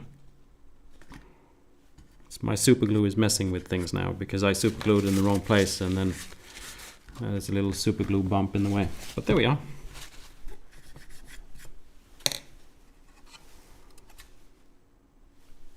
Almost. Stick together, don't you?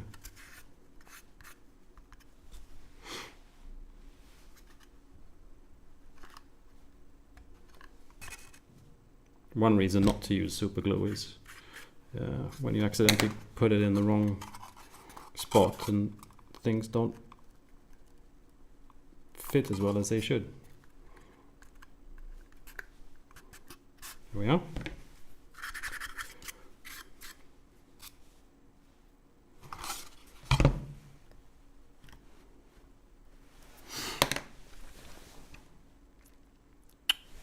Hey, Bill making stuff. I was just talking about you. Good afternoon. I hope you're well. Not much. It was just one of your viewers is here instead of watching you, which is yeah. Sorry about that.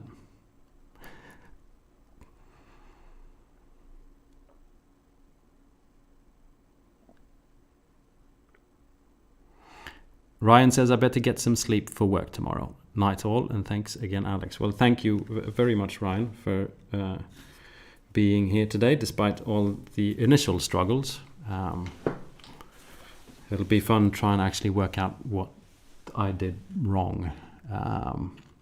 But it was great to have a chat with you, and thanks so much for hanging out in the chat and answering other people's questions. And sleep well.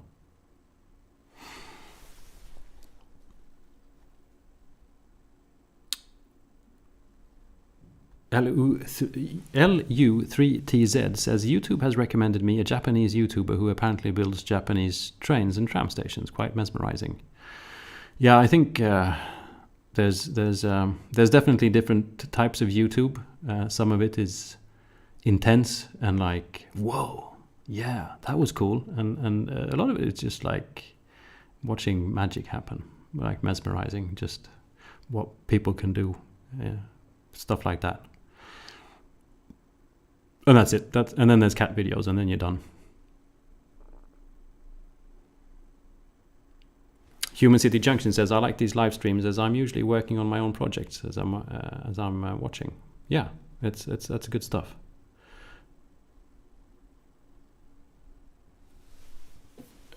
Bill says, I just liked the stream. You're welcome.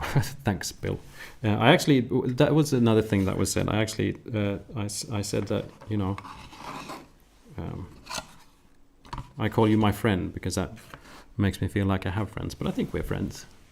Feels like it anyway, Bill. I'm glad that you're hanging around. And thanks for liking the stream. Everyone else, can you please like the stream as well? Just stop what you're doing, press the like button. And the world will instantly turn into a better place.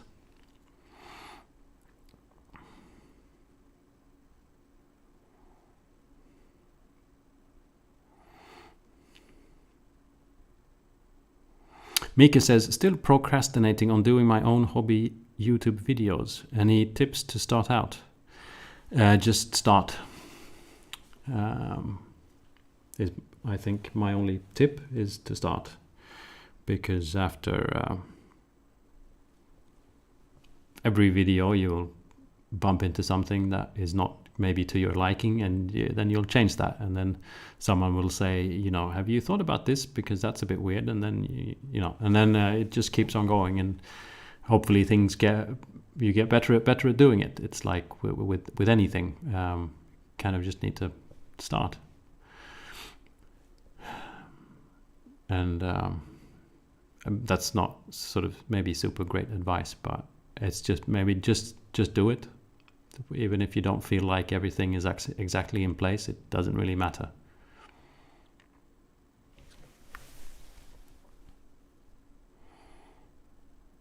Human City Junction says, it's morning for me. Where is everyone from? Well, in Sweden it's 5 o'clock in the afternoon.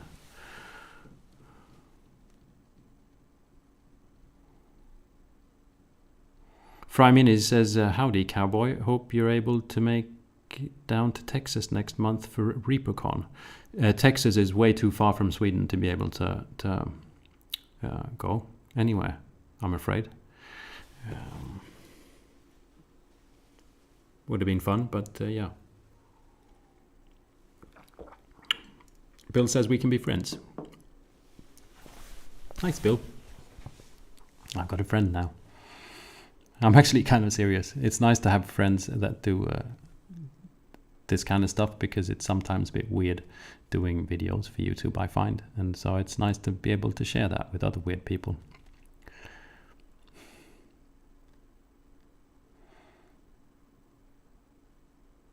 Hayfinger says, yeah, I was saying I was really liking 52 Miniatures, who is kind of Bill making stuff, but, you know, neater, like groomed and stuff. Yeah, it sounds about right.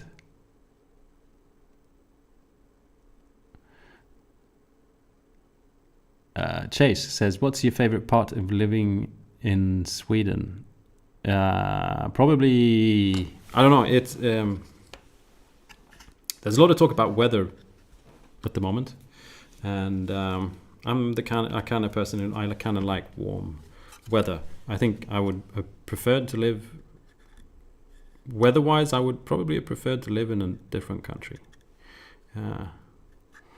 If you're wondering what I'm doing, is I kind of screwed up with that super glue there, so I have some joints that I want to cover up with white glue.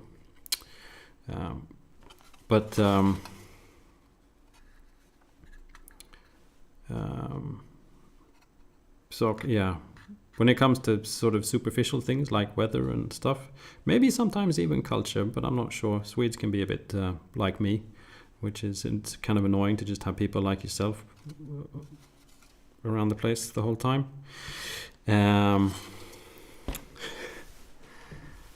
But I think having and raising a kid is something that has made me appreciate this country a lot. Comes to sort of you know, hospitals and schools and schooling, all that kind of stuff has made me very appreciative of being in Sweden.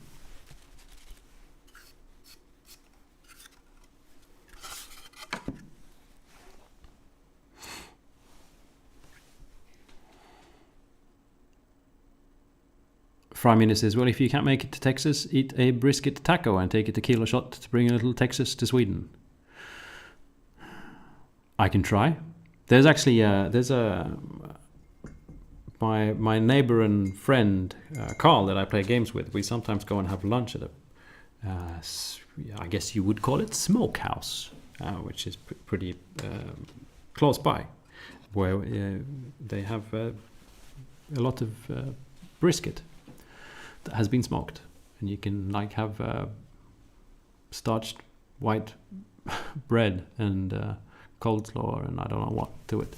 It's very nice, but I'll have to maybe not do the tequila thing for lunch, at least not if I'm working.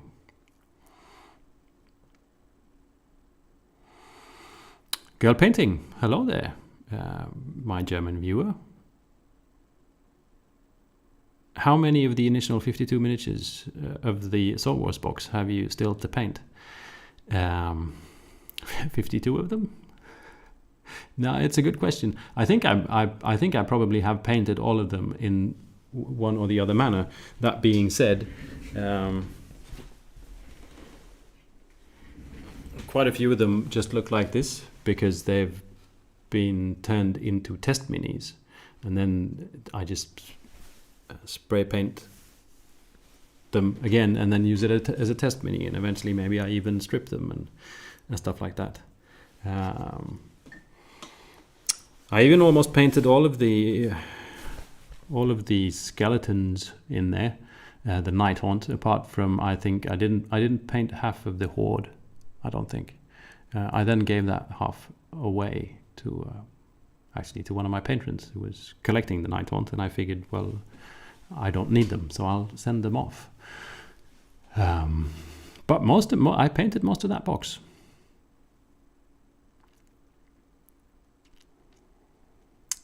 Joe K says, speaking of weather, I think I would prefer a bit of Swedish weather right now. Athens is like a frying pan. Yeah, that being said, I mean, it's not, I don't think, as in Athens, but it's very warm here right now as well. I'm even wearing shorts in my bunker. That's not happened since like the 1920s, I don't think. Yeah, so it's pretty warm. I've been going for swims about twice a day to cool down.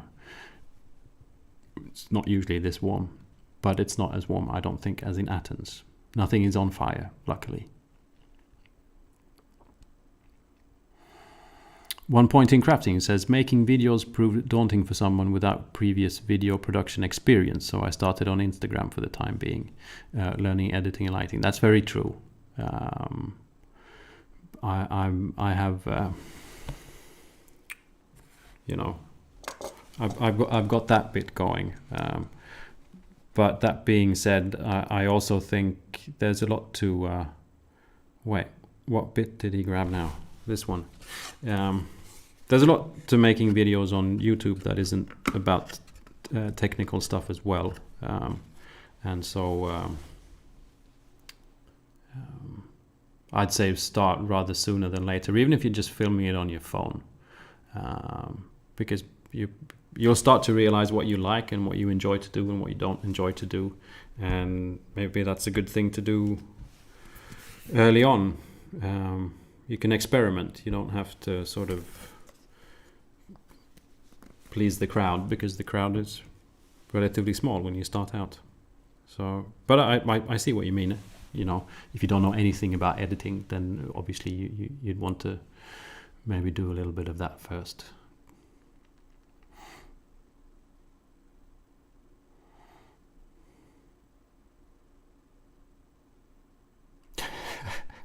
Bill's trying to not make friends with anyone else in the chat, but it's okay.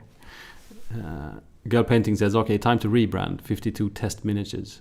Yeah, that's kind of the thing. But I mean, I thought about that when my last stream, I think, was. We talked a bit about having a lot of unfinished projects,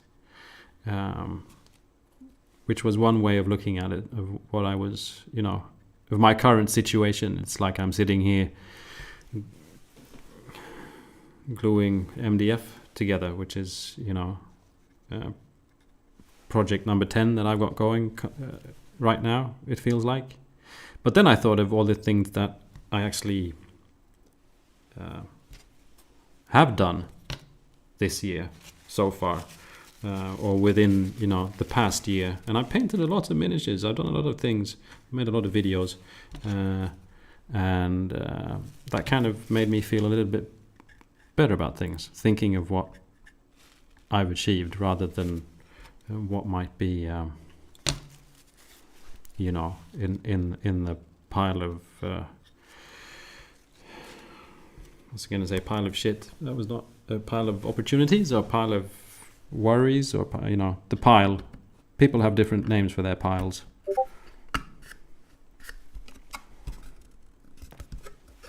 See? Starting to look like a house, don't you think? Ruined house, but still.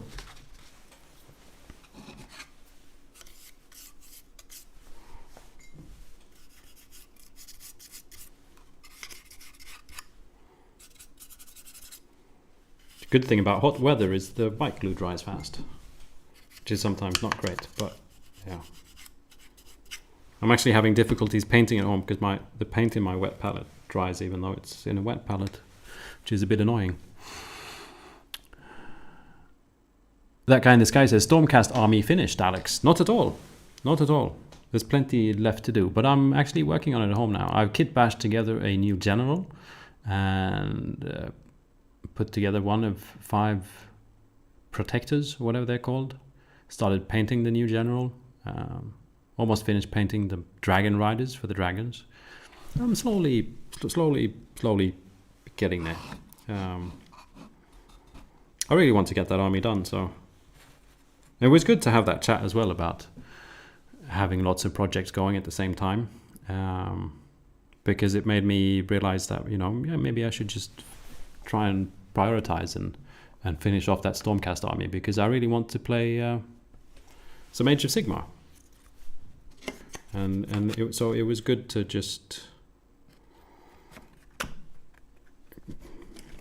talk about it, I guess. I'm going to say get my priorities straight, which is, I don't know, that sounds a bit, doesn't sound quite right, but just made me realize, you know, really what I want to do the most is to, at least right now, is to play some games.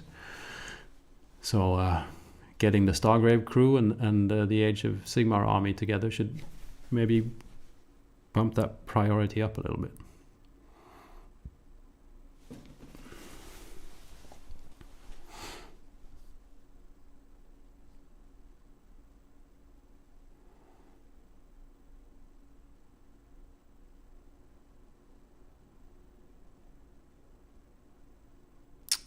Anton Modig asks, have you tried Warcry? No, I have not tried Warcry. I know a lot of people that seem to enjoy Warcry. I think I decided to, at least initially, I like the concept of war games. I like the concept of having lots and lots of miniatures. You know, an army. And then when it came to like doing a skirmish style game, instead I went for something that wasn't Games Workshop. I went for sort of Stargrave, and that's sort of what I'm sticking to right now. Even though, you know, if I would play Warcry, then, you know, obviously there would be, I'd already have the miniatures, probably. I've got tons of painted Stormcast, but yeah, just one more game that I haven't yet tried. But I'm not, for some reason I haven't really been lured in. I don't think. Maybe because I get that sort of Warhammer Fantasy fix from Age of Sigmar. Could be that.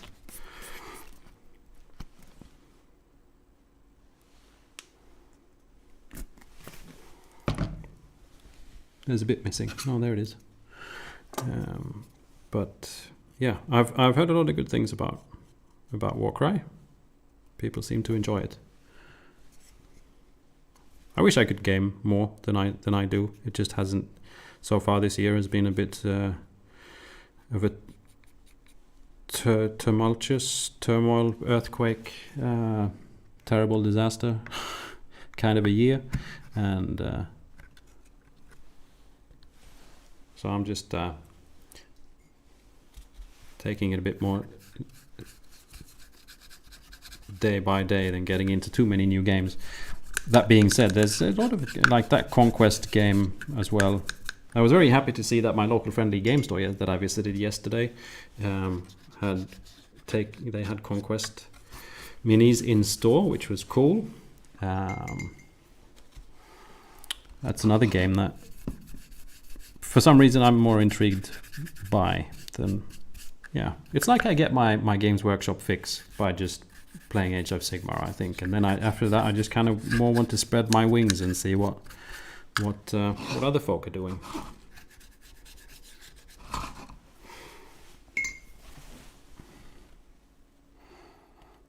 Human City Junction says, for every project I complete, or at least 90% done, I end up adding another 5 projects to the list. That sounds about right. Sounds familiar. I'm worried. That's not, that doesn't, is that, have I done, what's going on? Oh dear. I need to check the video. Have I screwed up?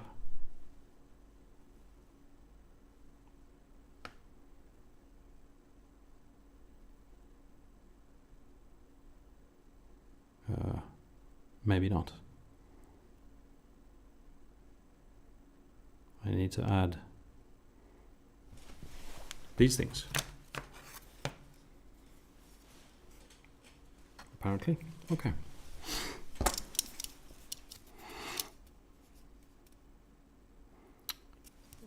This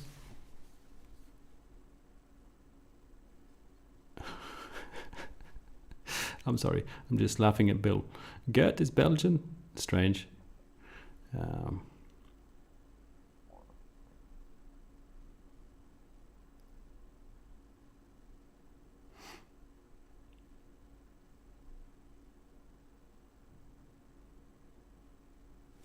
That guy in the sky says, as I sit here on the 3rd floor of my holiday home in Spain in a GT, which is adult beverage, next to me, the sea on one side, 52 miniatures on the right, and I'm at peace. Thank you for the live stream.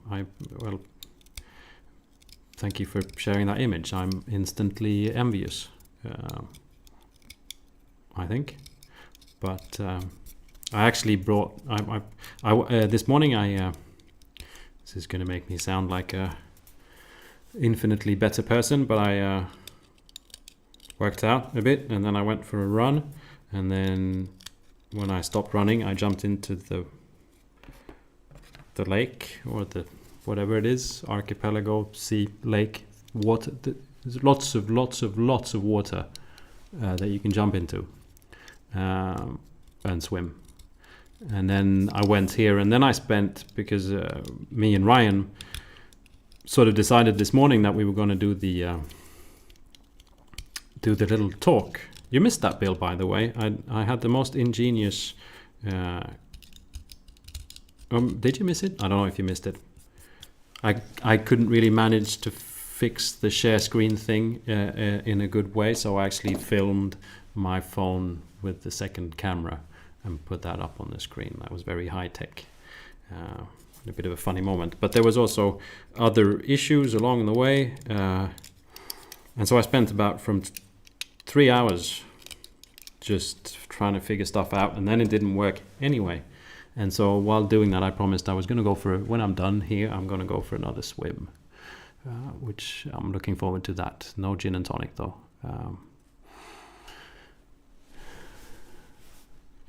Don't have any gin.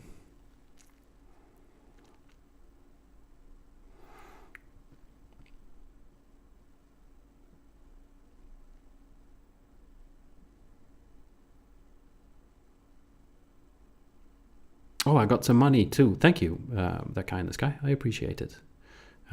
That's half a gin and tonic in Sweden. But yeah, it's lovely. Thank you. I really appreciate it. Fry Minis says subscribed, but I'm guessing to my only German viewer, which is good too. You should more of you should go check out Girl Painting. Smurf in USA says Stargrave video is one of my favorites, and thank you. And Bill says I'd like to come over and play Stargrave. Yeah, you should. I'll have finished my painting my crew in about at least by 2025. By that time, your kids would have grown a bit, so you can leave responsibly. But no, you of course you're welcome, Bill. I'm supposed to be going over to you. That's what we've said. I just haven't. Honestly, right now I don't even have a passport, which that's kind of bad. I applied for one, but apparently it takes like 41 weeks to get one, or was it 14? Maybe 52 or 25. Hello, Mark. Back to the chat from masking some tiny pieces of plastic that I can't freehand. Is that Mark is a Patreon, and he does lovely work on sort of, I guess you could call it more sort of historical type minis, usually a bit larger, and there's a lot of white metal and stuff circulating. And yesterday he showed me his camel. He had a Lawrence of Arabia miniature. But I'm trying to think what you would have been masking on that. But maybe the saddle? Is that what you were working on, maybe? He's also got a 1.5 meter submarine. Yeah.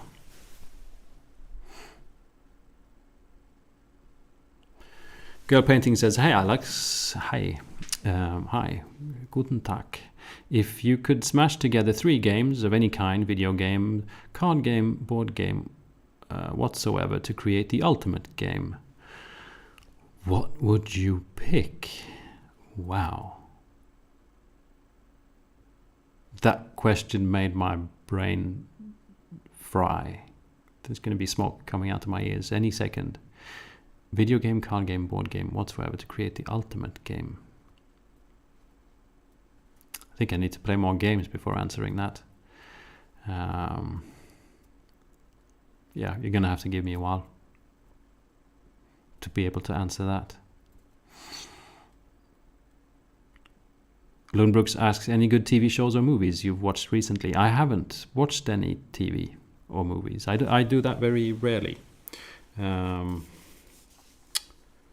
That's maybe a good thing. I don't know. But or a bad thing. But I wanted to, like, I sort of jump on and off subscriptions. The only thing I'm constantly subscribed to, I think, is Amazon Prime. For some reason, I haven't watched it in like 6 months. I'm still paying them money, but I'm probably waiting for that Lord of the Rings to show up. And then I was like, I should watch Obi-Wan thingy with Ewan McThingy. And but then I was like, then I need to start subscribing to Disney again, which I did last time for like Mandalorian, and then I didn't start that. And then all of a sudden there's Dragons coming to HBO, and I'm like, yeah.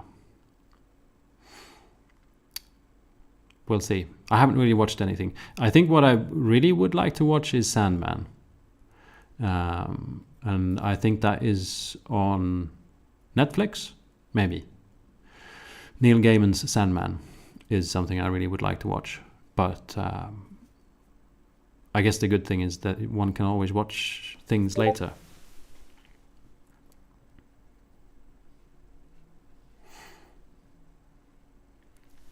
Raven Bio says, greeting from Mallorca. I've been recently following your channel. I really love how you add lots of context and thoughts and book recommendations instead of only explaining about painting techniques. I'm glad to hear it, Raven. It's I guess it's kind of a bit of my thing to just there's so many people out there that are really technically more skilled than I am, and I think they probably do a better job at doing the technique bit because they actually know what it's about. I'm more about just having a hobby, and I enjoy having this hobby, and the more people that can maybe watch my videos and stay inspired, or just feel like that they're not alone in the hobby or whatever, it's that's kind of more my goal, just to keep people inspired and keep people in the hobby, and maybe bring some new ones in. Apparently there's quite a few people that watch my videos that don't do the hobby at all, which is kind of fun, because maybe one day they'll just walk past a game store and like think of all the videos I watched, and that guy, he looked like he had a lot of fun. Maybe I should just buy that miniature and just a bottle of paint and maybe just one brush, and then all of a sudden, wablammo! There's like tons of MDF terrain everywhere, and the paints are just flowing, and brushes flying through the air, and all that kind of stuff that happens in this hobby. Super gnome grinder. Do you grind them to bits, or you like grind? Yeah. I got the Horus Heresy box, and I just cannot pick a color to paint them. I'm always so indecisive. That's a thing. Yeah. Do you have like a story going? Maybe. It's one of my favorite things to do is like come up with the story of what, obviously with 40k and Space Marines and stuff like that, it's a lot of people stick to the real stories, the Games Workshop stories, and the factions and all of that. But if you're open to doing whatever you want, then you can start. I find it helps with just imagining your own story. Like, where do these Space Marines come from? What have they been through? What do they like? It's then all of a sudden the ideas start to slowly maybe transform into colors. Eventually, it's like. I find it's a good place to start to try and just, even if it feels a bit silly, to like make up a story, just do one. It's like, are they from a jungle planet? Are they, are they nice and clean, or are they dirty and chipped, or are they camouflaged, or are they the opposite? It's small things like that sort of helps narrow down into what all of a sudden becomes sort of semi-obvious, and then one can do some test paints, like paint 2 or 3 miniatures if one hasn't really narrowed it down, and then by then it's time for a new Games Workshop release. You can buy a new box, start all over.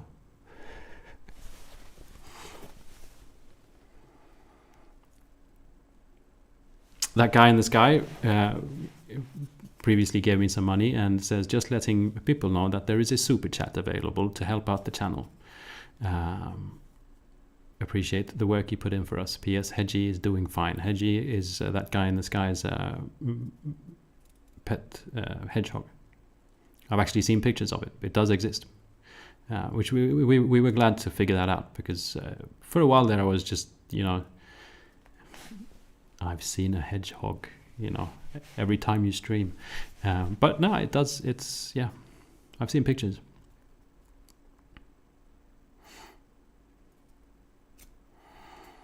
Marcus Stratus says, still streaming. Yes, this is a long one.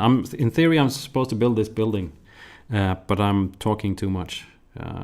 I should glue these sticks together. I don't know if I'm going to finish it, but I'm kind of enjoying myself, and yeah. Adrian says, as long as it's the gin half, you have options. Now, unfortunately, it's the gin half that's the expensive half in this country. It's like taxed to hell and back. Phil, welcome, Phil. No worries about being late. I've been going for quite some time today, and the first bit of it was a bit... where's my water? It was a bit stressful, honestly, because the stream didn't work. And in the end, I had to start 3 streams to get this one going, which is why there is no sort of proper thumbnail or any text or anything. I was just kind of getting desperate, pressing all the buttons. Yeah, gonna have to look into that for next stream. I don't know what happened. It's just strained. Ryan Eros says, you turned me on to Brutal Cities. I have most of a table now. Love it. I'm glad to hear it. Excellent.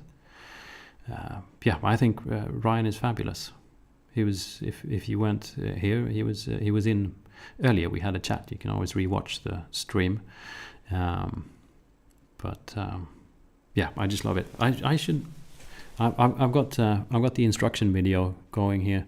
Just want to make sure I got the right piece. So that should go kind of in there, I guess. And then this one should probably just go in there. This is not rocket science, is it? Okay, glue.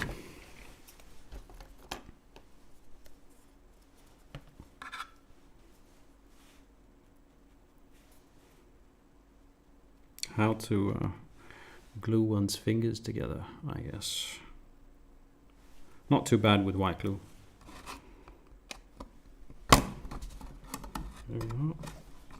Whoops. Oh.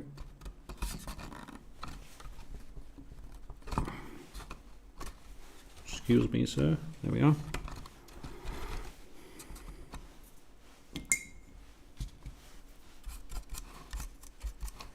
If you're joining into this chat and you're wondering why am I just watching some guy painting his building with water, well, first of all, welcome. This is a bit of an anomaly. Usually I just talk, hobby talk, answer questions in the chat, stuff like that. But today is a special day. Today is International MDF Building Day. Not really, I just made that up. And so because of that, you get to spend your time watching me spend my time trying to build a ruined MDF building. Which in the grand scheme of things is not the worst thing that could be happening to your day. Okay. What next?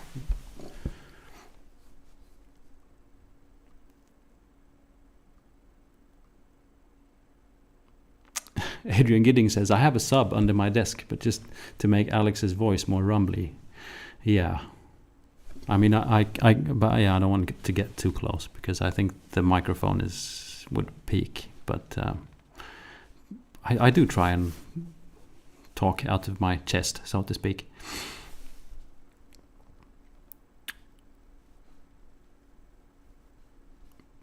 Oh, basic brush.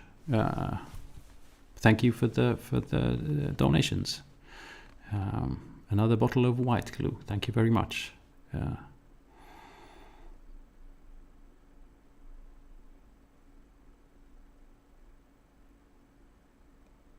First try it the IT way, turn it off and back on, then try the engineering way, hit it with the hammer. Well done for getting it working. Yeah, it was sweaty there. The worst thing is like, because I spent like 2 or 3 hours just trying to figure out some kind of interview setup, and then things didn't work and all of this. And yeah, which ended with filming mobile phones as a second screen, which is genius.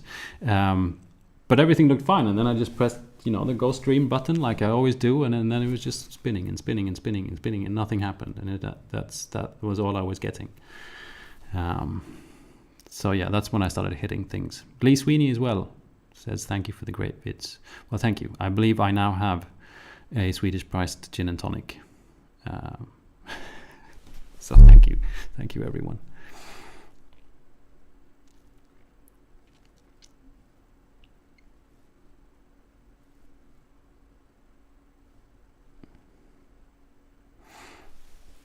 Mark says he's masking a canopy frame on a World War II plane. So one day it's submarines, the other day it's camels, and now we're on airplanes. It's pretty good. Marcus says, Marcus and Bill says Sandman has been good. So does Lee. Yeah, I've just read about it, and so I don't know if what the hype is, if the hype is real, but just the fact that Mr. Gaiman himself is in on it and working on it, usually, yeah, I'm looking forward to seeing that one day. I'm sorry if I keep hitting the mic every now and again, but it's just to give you a bit of a headache eventually once we're done. Okay, this is supposed to go like that, and then this is supposed to go like that. Sure, why not? Let's glue stuff.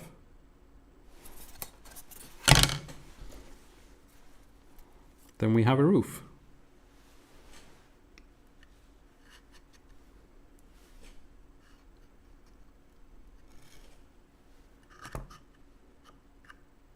I'm probably going to recommend, like people who ask me about MDF builds, I'm going to recommend this stream. Like, and then they'll be like, wow, that was... Does taking building MDF builds take that long? I'm not going to get any MDF.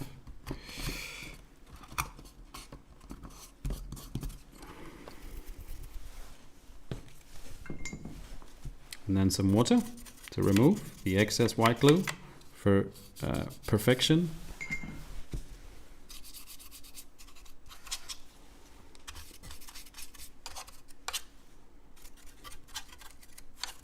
This is all looking pretty sweet.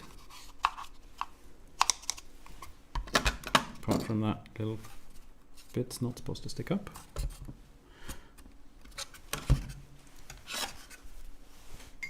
It's nice though. I'm starting to be able to relax having all you hundreds of people, not hundreds, I don't know, even maybe you, yeah, I can't see. But I've always had a bit of a thing, like not really feeling comfortable hobbying while streaming, because I can just imagine it being kind of a little bit boring watching someone do stuff, not talking all that much. But then on the other hand, maybe hearing me speak isn't all too interesting either, so maybe it just evens out. You get a bit of a break from my rambling. But I would eventually like to paint and do more things with a bit of I'm going to do a new setup over here. I've ordered lots of weird things to, not weird things, but like so I can attach stuff to the ceiling, lamps and cameras and that, and so that maybe I can also paint and stream and paint. But we'll see how that goes.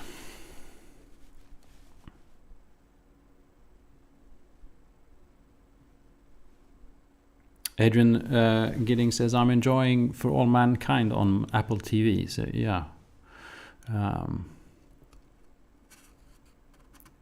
Stretch says, yeah, you got it working. Yeah, did you mean the stream? Yeah, eventually. Yeah.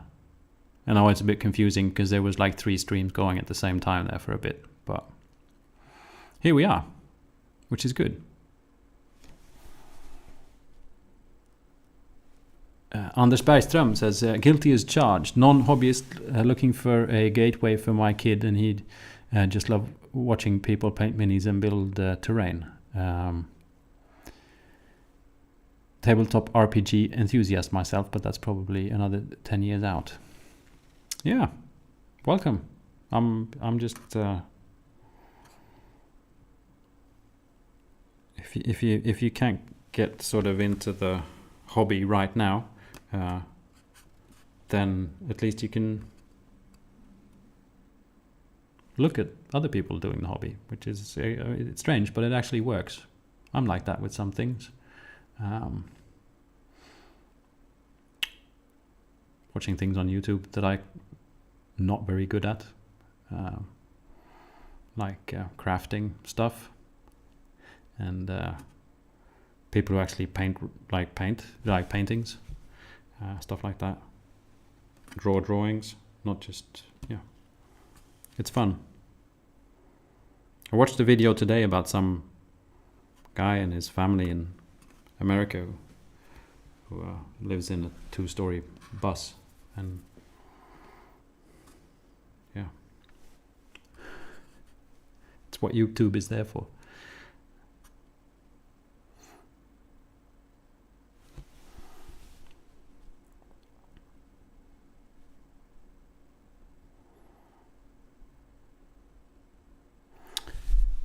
Oops. Hayfinger says, hey Alex, that second-hand sci-fi library we saw in your video looked fun. Kind of hoped I had one nearby. Yeah, the Stockholm science fiction antikvariat, which means a second-hand bookstore. It's an amazing place. They keep on getting so much stuff as well. Like there's, they've been really successful with selling books on Instagram. It's great. Like they get books in, and while they're like valuing the book, like is this a $2 book or a $5 book or a $100 book or whatever, you know, what is this?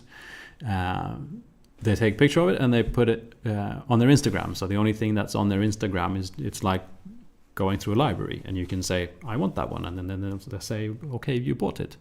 Do you want to pick it up, or can we post it to you? And it's like the best Instagram feed I have is just seeing the books and going, for one thing, just seeing fun old science fiction book covers, but even, you know, just getting to see more books in my feed, and every now and again buying one, which now means that I have more books than I can probably possibly read my entire life. But that's all right.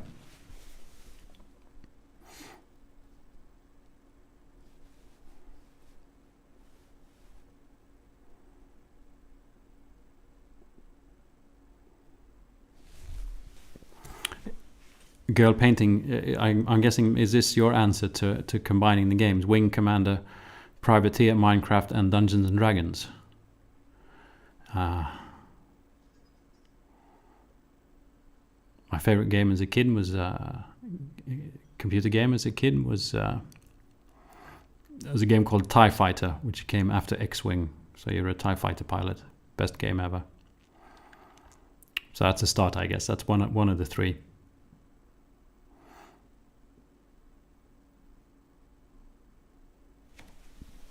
Lee Sweetney says he got to meet Neil a few times. An amazing guy. That's cool. I have never met Neil. Neither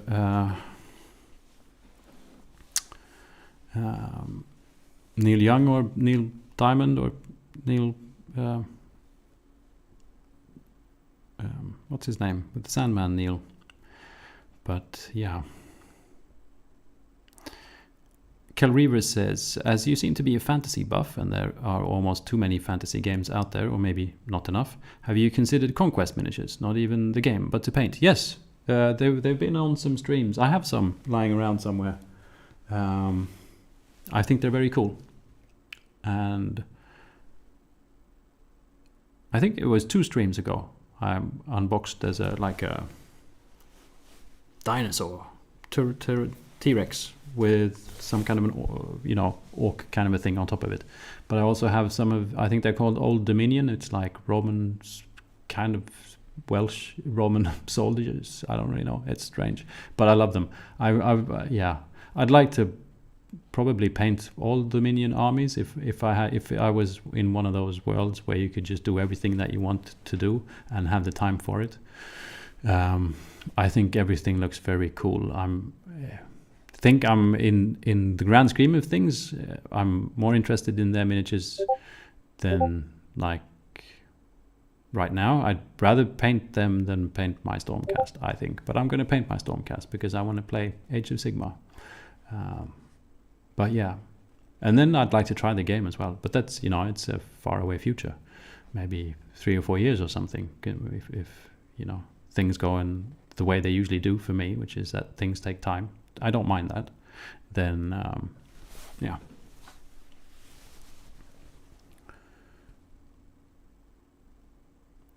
Bill says it's like watching the antithesis of me, so neat and perfect. Yeah, you mean the cleaning up of the white glue and the... I know. I'm guessing. I think you can. I mean, you doing all the Bill making stuff. Who is in the chat? If you haven't watched Bill's channel, you should definitely watch Bill's channels. He crafts things. Usually,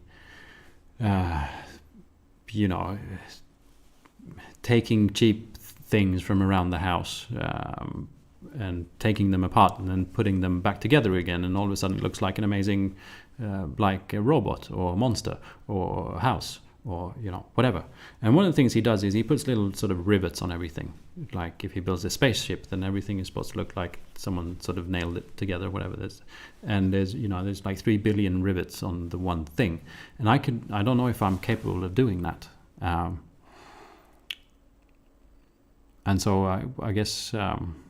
To me, that looks like someone with like a neat mind, but maybe we all have different ways of being messy or neat.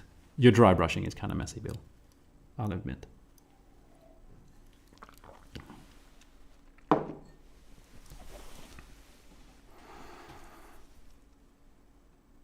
Lee says 111 likes and 100 watching. That's pretty cool.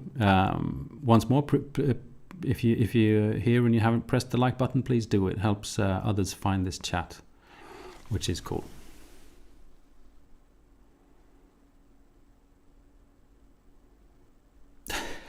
That guy in the sky says, the missus just arrived up to the balcony saying, please tell me you're not annoying 52 guy with silly questions again. What's he doing this time? Oh, gluing things. And then she goes back downstairs. Yeah, I think that's this surmises this last couple of hours pretty well. In a good way.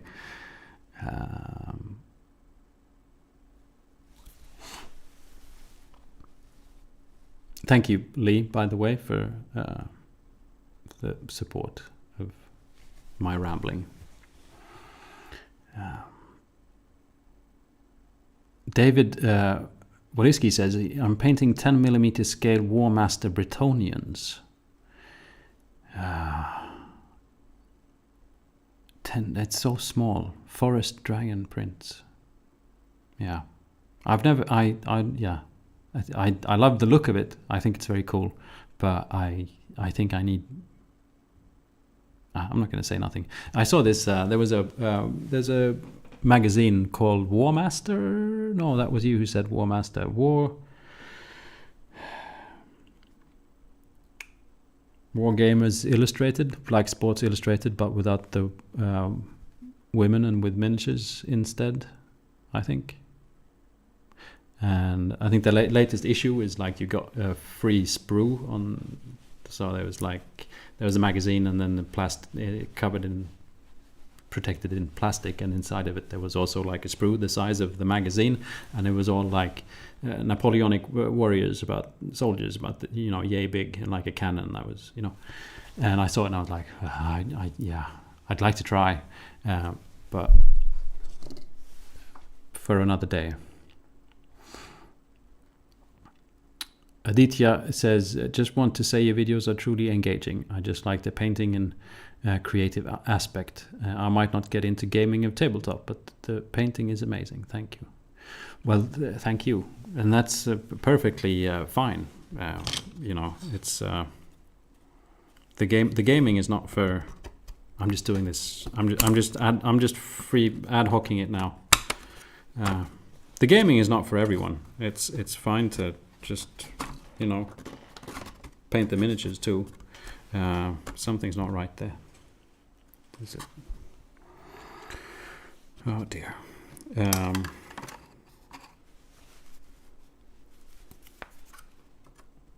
And I think with the gaming, it's some people are more into the gaming, others are more into the painting. The thing with the gaming is, this is not right. Okay, I should check the manual.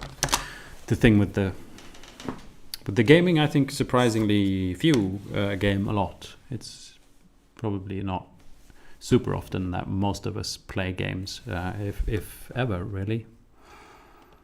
Phil says T-Rex rumbles at him from the box. Yeah, I can see. It's slightly shaking down there on the floor. Girl Painting says TIE Fighter is a good first pick. I remember that game. Yeah. X-Wing was a bit shaky. The graphics were not good enough. TIE Fighter was excellent. James Coleman says, do you like noir or neo-noir? I don't know. I do like my coffee black. Hey Figure says, that's why I like Bill and Alex. I feel like watching both parts of my brain.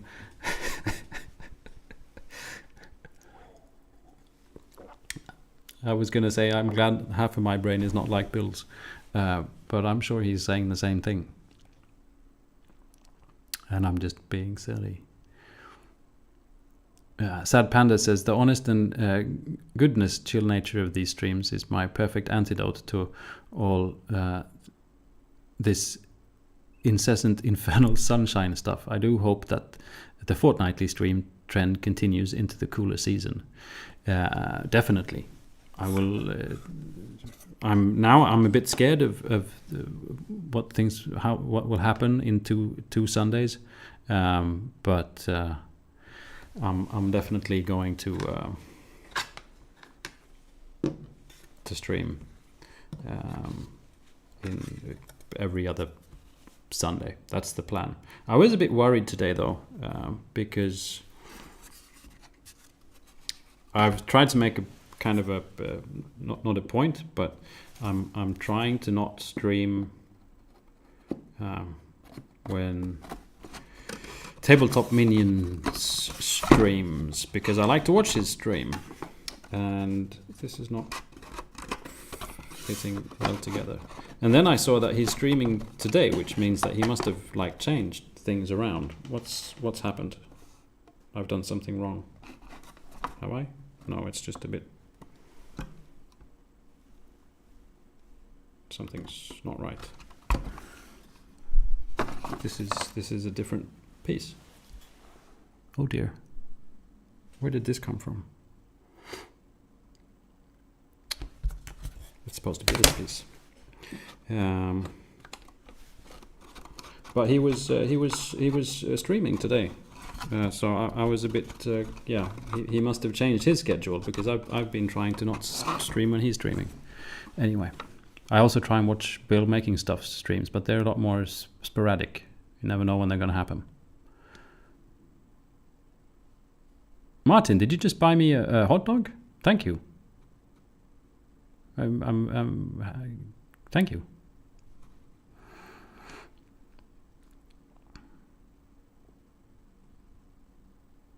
I appreciate it.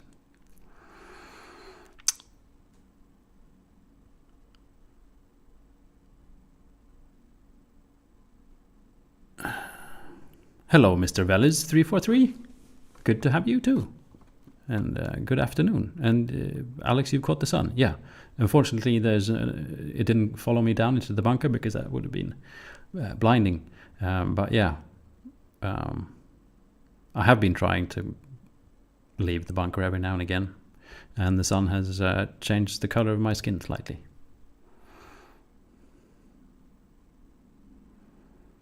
Lee Sweeney says 10mm is nothing. We do sci-fi 6mm over here. Yeah, I love the contest. Can we do 2mm as well?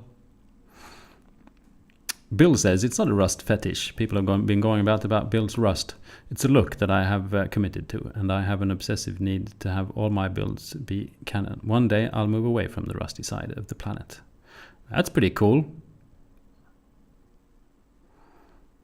So when I get into Conquest, Bill can get into not rust, which is nice. Marcus, nice to see you.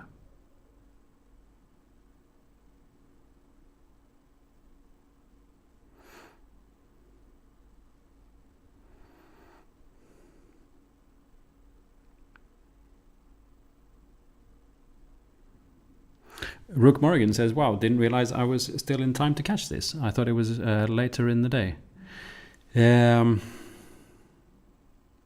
No, I think this is usually when, in theory, right about now, I think is usually when it ends.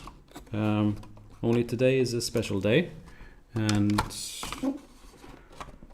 because I'm trying to not look dumb while assembling this terrain, which I seem to have assembled a little bit crooked, perhaps, because it's not. There we are. Okay, so that definitely goes there, so I should put glue on it. This is turning out pretty cool, isn't it? Yeah, I'm still going, and I'll be going for a little bit longer, even though I've run out of tea and almost run out of water. I'll have to start drinking white glue soon. Don't drink white glue. Don't listen to what people on YouTube say. Most of the time they're just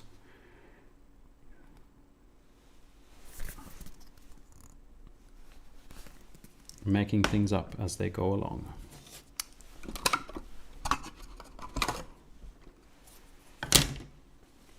Okay. See you, Bill. Very nice to have you here. Please, you should have you should have one soon, shouldn't you? Like a live stream, be good. And I could join if I can join.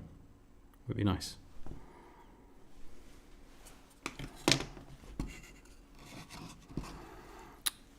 Hello, Sugar Candy Miniatures. Nice to see you. It's cool terrain, isn't it? It's sort of today's theme is this terrain. It's from brutal cities, like some of the other terrain I got previously. We had Ryan was on before. He had to go to bed because he's in Australia, and we had a bit of a chat, which was fun, even though technology was not with me today. I must have angered technology gods for some reason, but then I decided to try and assemble this house while streaming, which has been a little bit of a challenge, but people have also been giving me money, so I guess it's not too bad.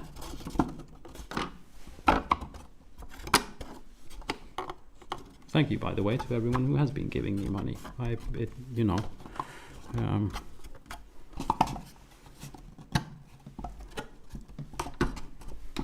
It very much does help out. So thank you.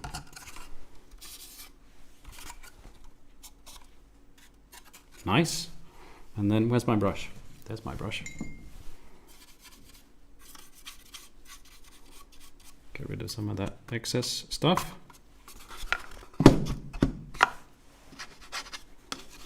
How are you doing? Sugar candy miniatures. I hope you're well.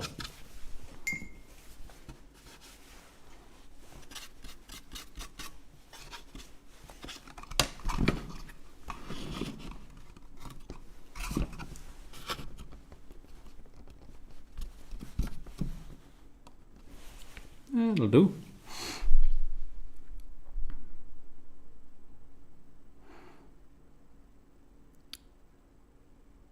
Chris Trey says, hello from the Northern Rockies, late as usual. Well, today there's no nothing wrong with being late, because I started earlier and I will be going for a little bit longer, at least till I think I get this house together, is the plan. We'll see how that goes, but that's the plan. Oh, I won't be able to scroll the chat for a bit because I think I need to sit like this for a while.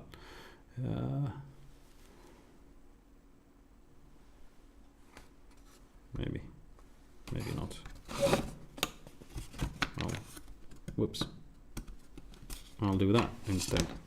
Then I can scroll the chat.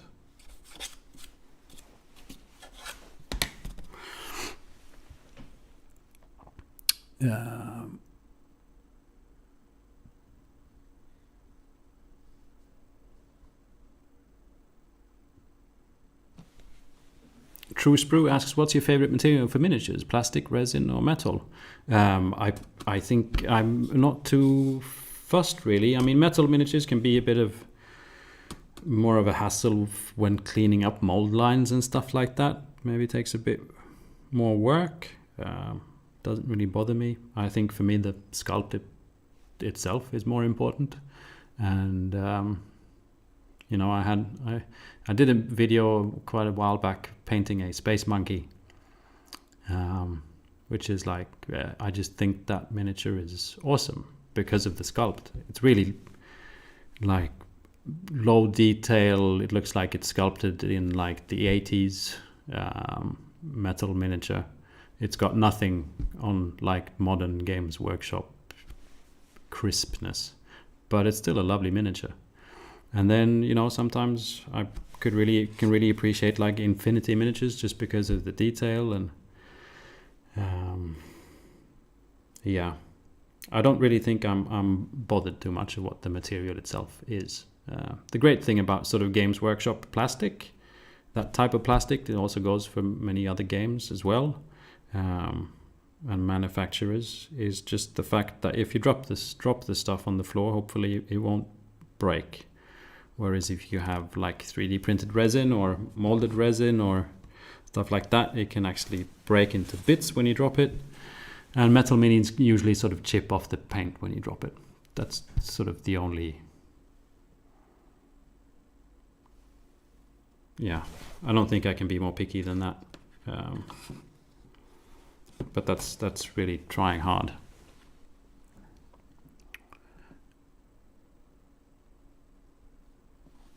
Chris Dre says gaming is good, books are good. Looking forward to your next reading list. Yeah, so am I. I must admit that this past sort of 6 months or a little bit more I haven't been reading so much because of things in life. So yeah, I haven't been at all reading as much as I'm used to. I could still definitely recommend books that I've read in the past, obviously.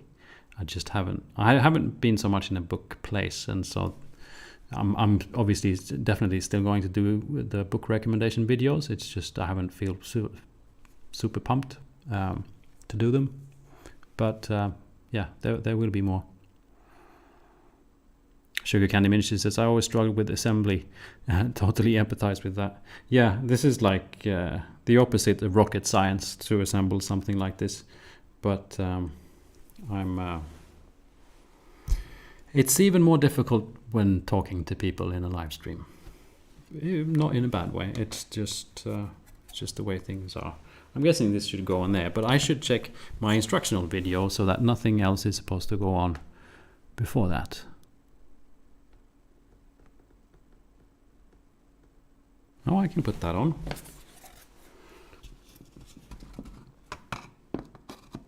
So that goes there. Cool. That guy in the sky says, hot dog, we've covered pineapple on pizza. Wondering toppings on a sausage now. Diced raw onion and mustard all the way. Well, it's a trick question. There's two types of sausages, I think, that I have as a favorite. In Sweden, all I do is I have very strong mustard on it. Sometimes I can stretch to, we have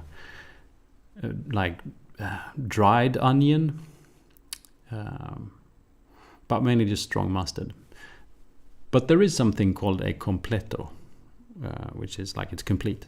It's pretty common in Chile, at least. We have like a hot dog, and then you have like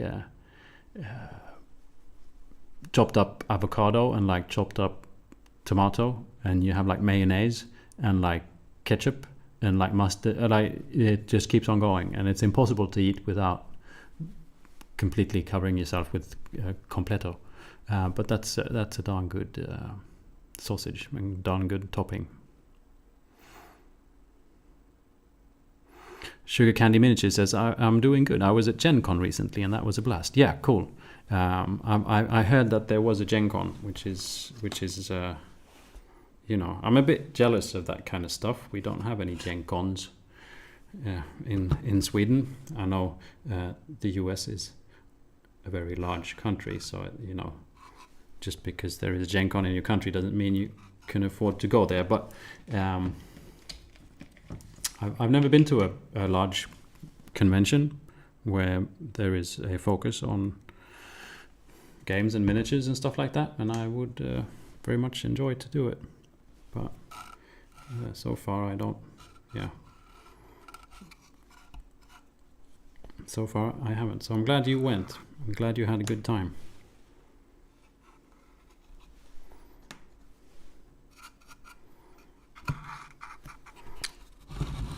Lots of glue.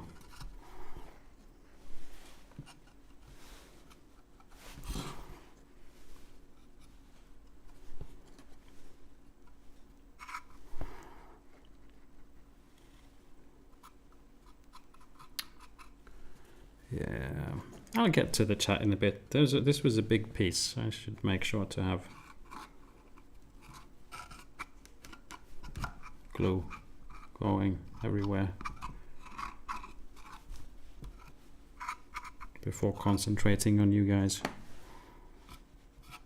Feels like this thing is almost done, doesn't it? There's lots of little pieces over there. I don't know what they are, but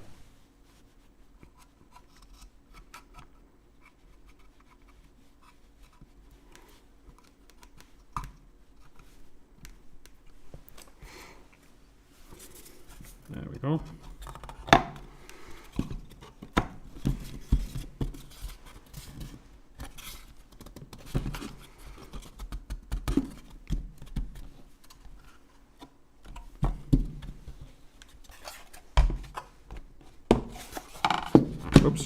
Okay, so I should just be pressing that down a little bit, I think. And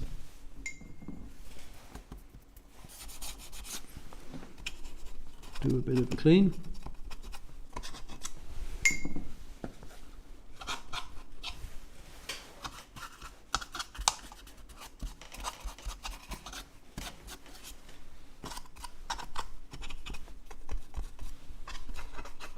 There we are. Now I can sit like that for about 5 minutes. Phil says, anyone considering the 52 miniatures Patreon, it's like Alex streaming all day long, plus there are other very cool folks and a lot of inspiration to actually paint. Thanks for that, Phil. I agree. Please, you know, if you have been thinking about it, do check out the Patreon. The support is obviously welcome to create videos, but it's also there's a very nice community going on the Discord and stuff like that. Sugar Candy Miniatures says, I got to play a game of Relic Blade with Brent from Goobertown. That's fun. See, that's a little bit what I'm jealous of as well, meeting up with other content creators. It's like we get to hang out and chat a little bit here in the chat, but it would be nice to meet up in reality as well, which is probably more likely to happen on big conventions like that. Ben McDougall says, hello, I hope you're doing well too.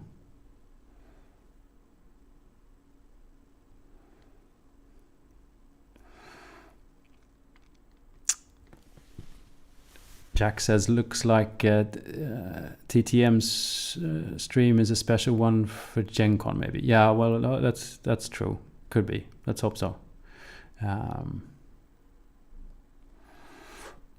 Rod says, hey, cool, haven't caught a live stream here before. Yeah, they try to be here about every other Sunday. So today, and not next Sunday, but the Sunday after that. Today's a bit special. I usually don't sit for as long as I'm doing today, and I usually don't build stuff, but I am today because there's a bit of a focus on these buildings. But I'm also kind of practicing of doing things while streaming, because I'd like to be able to do that every now and again. I enjoy just meeting up with you guys and having a chat, which is always great. But sometimes it would be nice to maybe stream some painting or whatever. And so I'm kind of practicing, I guess you could say. I think mainly practicing to just relax a little bit with the fact that you're there watching me.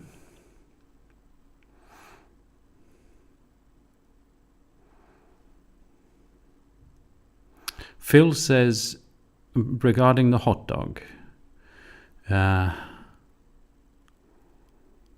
hot dog side by side with the hot dog sized piece of cheese and the wife's no bean chili on top. Now that's what I call a hot dog with cheese on it. That's out there, Phil. You know, this is going to be debated, I think.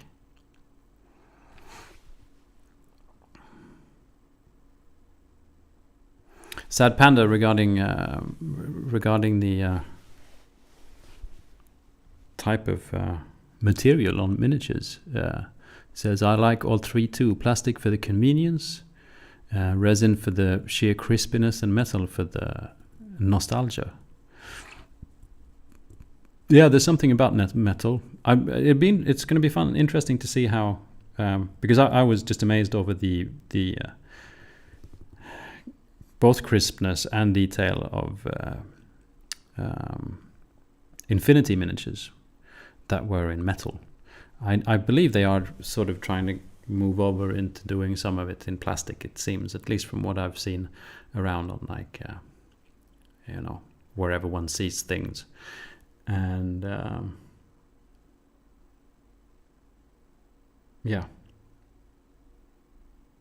it's I guess prices in many things go this way and that, but I think the prices in metals have just skyrocketed for quite some time, so I can see if people want to move over into plastics.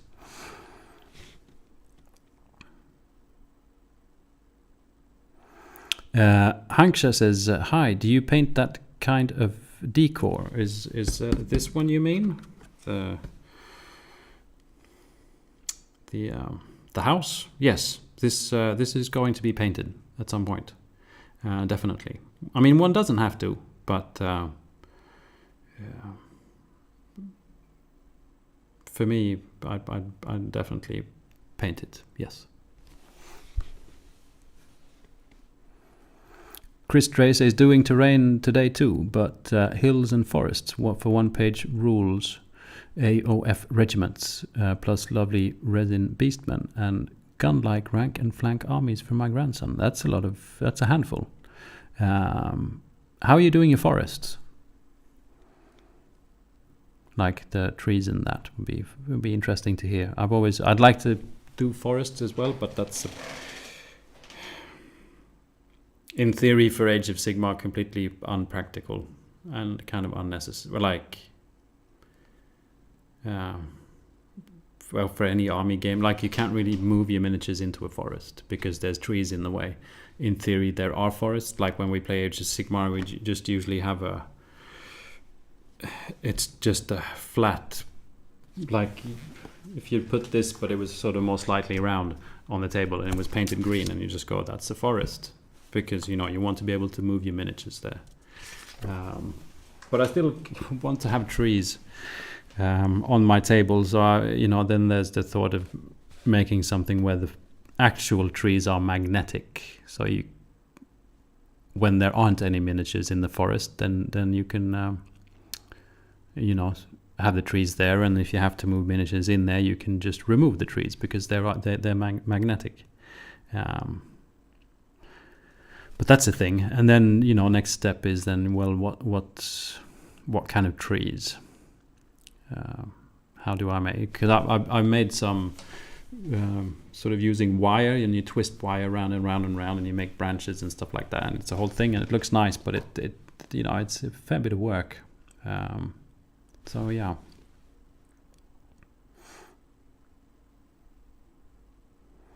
Gary Jensen says hi. I'm saying hi back.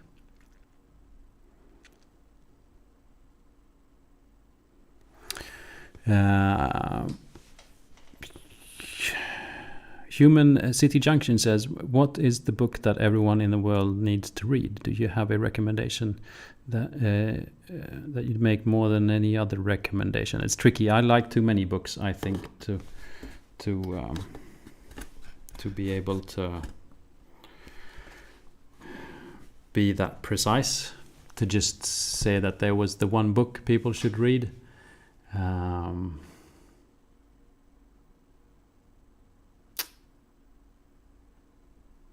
Yeah, I don't know if I can answer that. I do have a list, though. There are videos on book recommendations that have sort of sci-fi or fantasy books, where I sort of list some, I guess, favorites. There are definitely books that I recommend people to read. So there's a few of them in there, I guess, but I don't think I could say just the one. It's too tricky. Hayfinger says, must say I'm really enjoying these type of streams when I'm also hobbying. Weirdly, it feels like I'm with friends. I agree. There's something particular with the... Okay, what the hell happened here? I'm sorry. I'm not supposed to swear. But...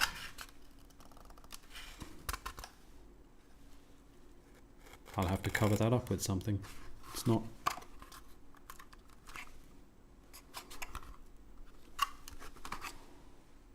Darn it.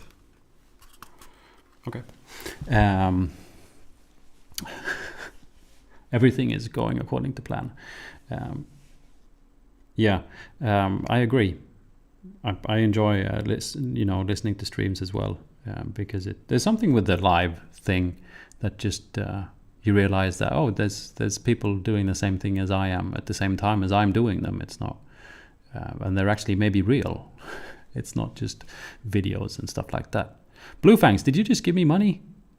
I should be giving you money, I think. Maybe. Thank you.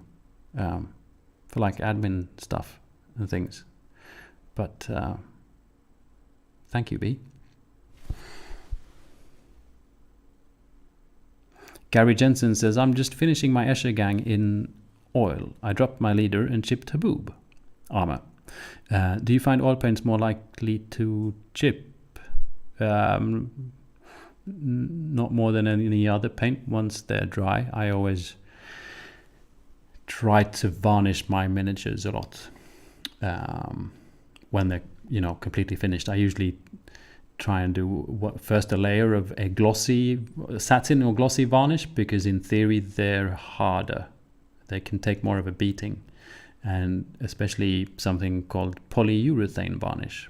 So the first thing I do is I try and varnish with either a gloss or a satin polyurethane varnish, and then when that's completely dried, I varnish with the matte varnish on top of that, because I like the look of something matte. But matte varnishes are not very good for protection.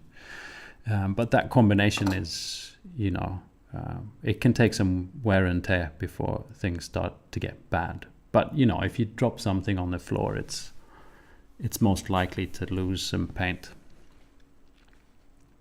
Phil says, avocado on a hot dog? Sure thing. Sure thing.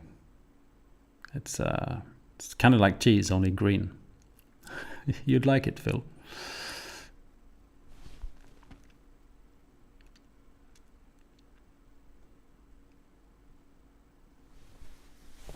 Sugar Candy Miniatures says, I think you would enjoy a con. This one had a very big artist and author section, so even beyond miniatures and games, it seemed like the book aspect might spark your interest. Yeah. I'm a little bit scared. Okay, I'm going to just add some super glue to this so that I can maybe move on this century.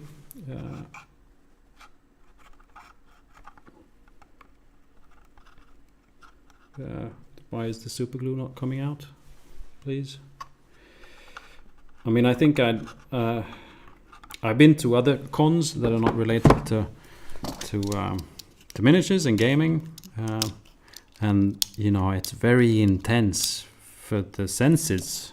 It's like all the people talking at the same time, all the different booths making all the noise and all the it can get a little bit rough for the brain to handle all this. Synapses are going crazy, so I'm a little bit scared of cons. At the same time, I'd like to go to one, but I've just, the ones I've been to, it's like just a few days later, and just being there for a couple of days is what I'm trying to say, like 1-2 days, and it feels like someone has been eating at my brain for the same amount of time, and there's nothing left. It's just an empty skull. I still want to go to a con though.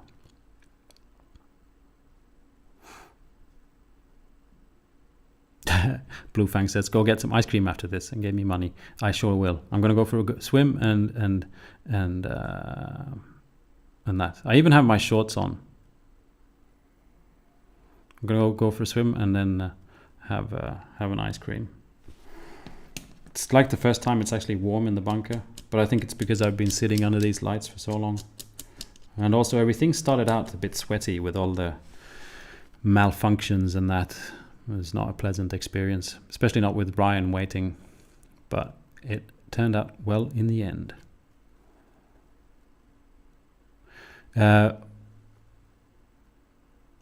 Olovsky asks a question about Brutal Cities. Any news info on smaller scale kits, 172 or 20mm scale? I don't actually know. And Ryan was here in the chat earlier, but because he's in Australia, he had to go to bed. It's like, I don't know, 1:30, 2 in the morning there right now. But so I don't know. You could always email and ask, I'm guessing, or reach out to him on Instagram or something like that. I'm sure some way you'd get an answer eventually.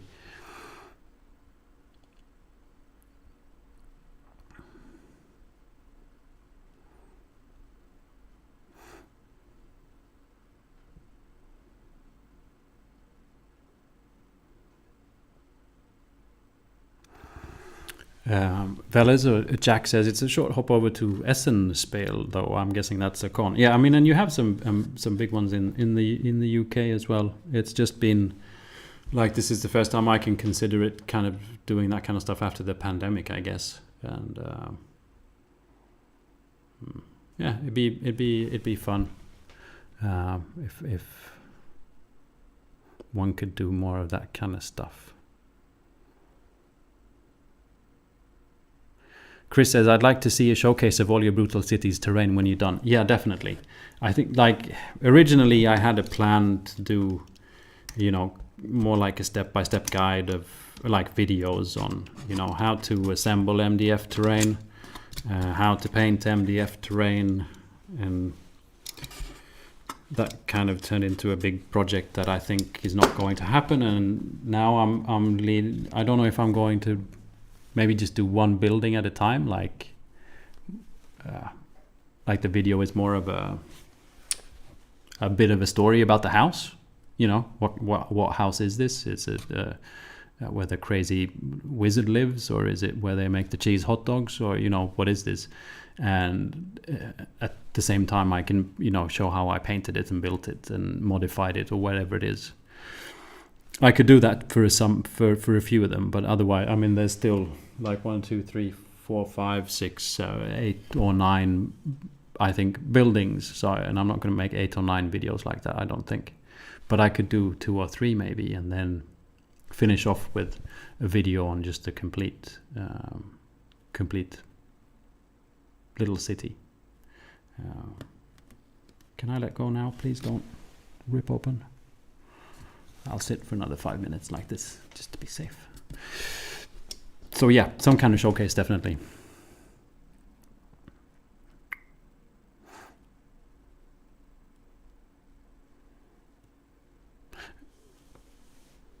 Keel says, I must go. Looking forward to your next endeavor. Well, good to have you here. That guy in the sky says, God Emperor of June, by the way. Is that like a hint of a good book to read? Definitely. I haven't recommended... I still have... I don't know. Maybe I should do a sort of, these are the books people tell you that you should read, and they're right, which would be like Dune, Lord of the Rings, you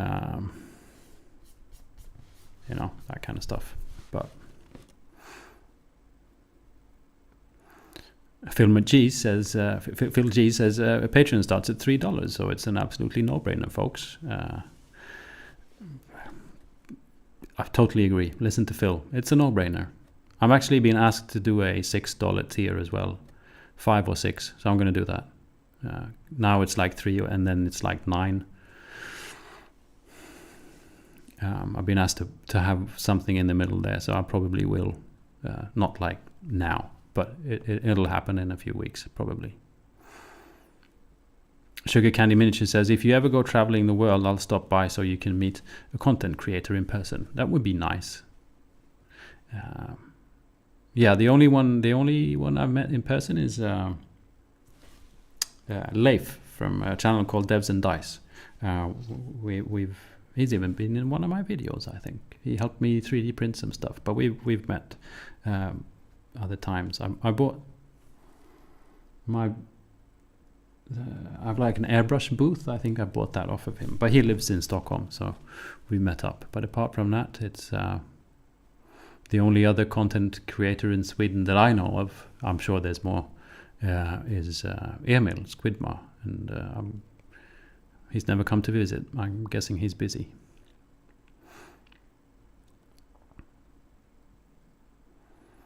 True Sprue says Siocast. Yeah, about Infinity. I think so, but I'm not sure. Orvan21 says, hi Alex, hope you're well. Well, I hope you're well too. There's a lot of talk about hot dogs. Phil says, Infinity is a game for real hardcore players too. Reminds me of the challenge of Starfleet battles 15 years ago. Yeah, Ryan, who designs these, comes from a bit of an Infinity background, if I'm not mistaken. Just now it's looking cool. Whoops, that was upside down. That's better. What's the next step? Wait, that wasn't there before. There's a thing. This thing. Is this supposed to go here? Yeah, that kind of a thing. Okay, I can glue that in place.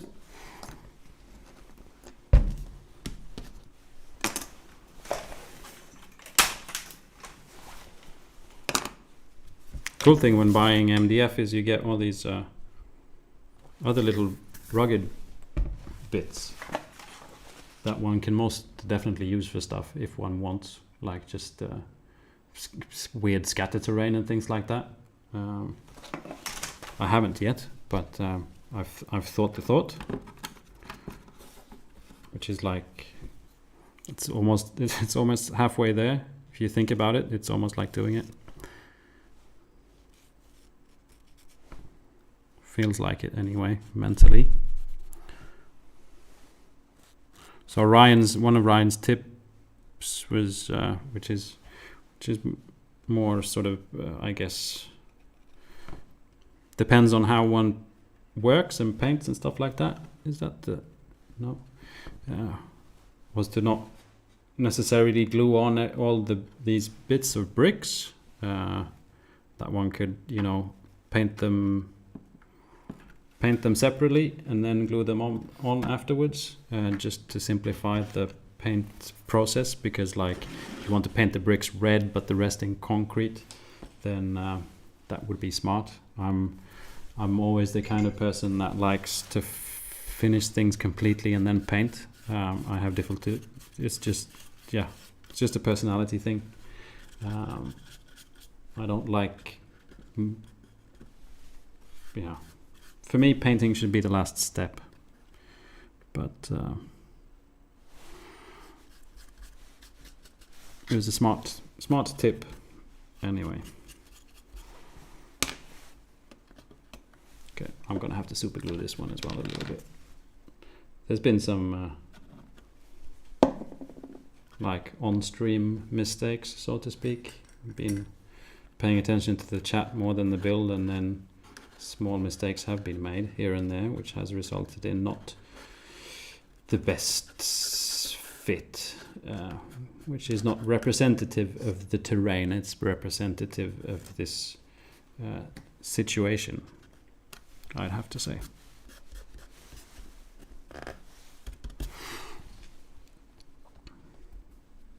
Okay, now I've got white glue all over my computer.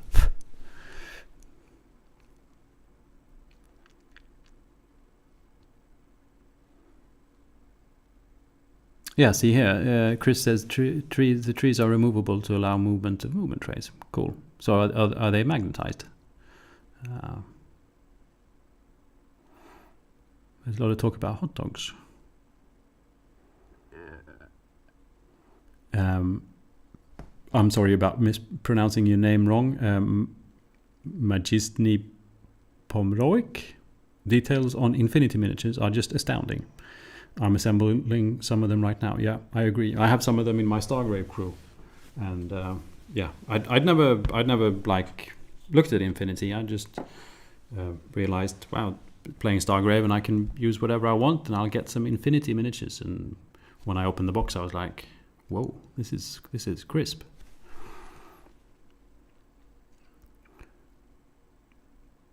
Ben says Woodland Scenics makes excellent trees for model railroads. Yeah, very true.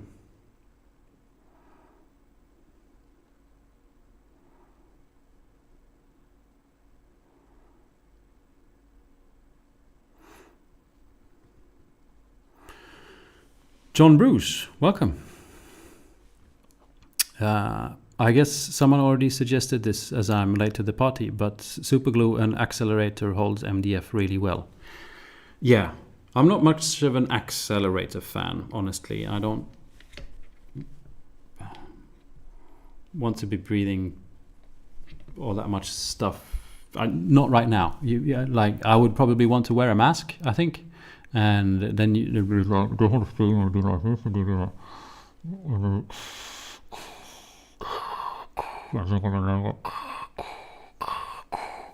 And that would be, after 3 hours, that would be a bit annoying. But yeah, then one doesn't have to do what I'm doing right now. I was saying before that what I did a few stories down, it was actually also the cause of a mistake, is to like put a little bit of super glue like on the edges and then white glue in the middle. And when one wants to sort of have the strength of the white glue but still the speed of the super glue, only I accidentally put the super glue in the wrong spot, and then that made a little bump that then made things not fit well together again, which wouldn't have happened if I hadn't put the super glue there. So it's, yeah, I guess when one uses super glue, it's better to be not streaming at the same time.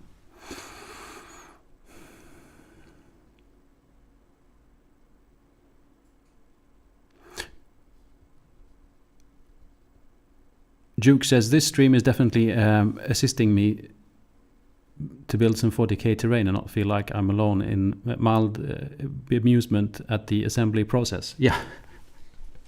Yeah. And as I said, the terrain is excellent. It's laser cut. It's any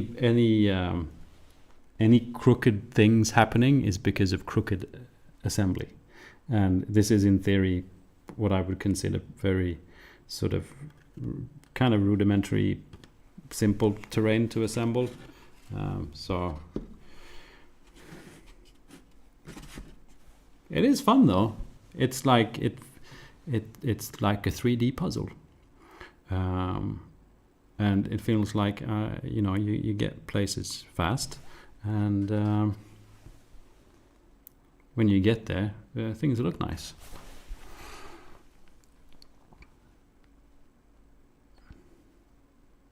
Chris Ray says, lots of good kits for trees. Woodland Scenics, Gale Force 9. Yeah, Gale Force 9 is right.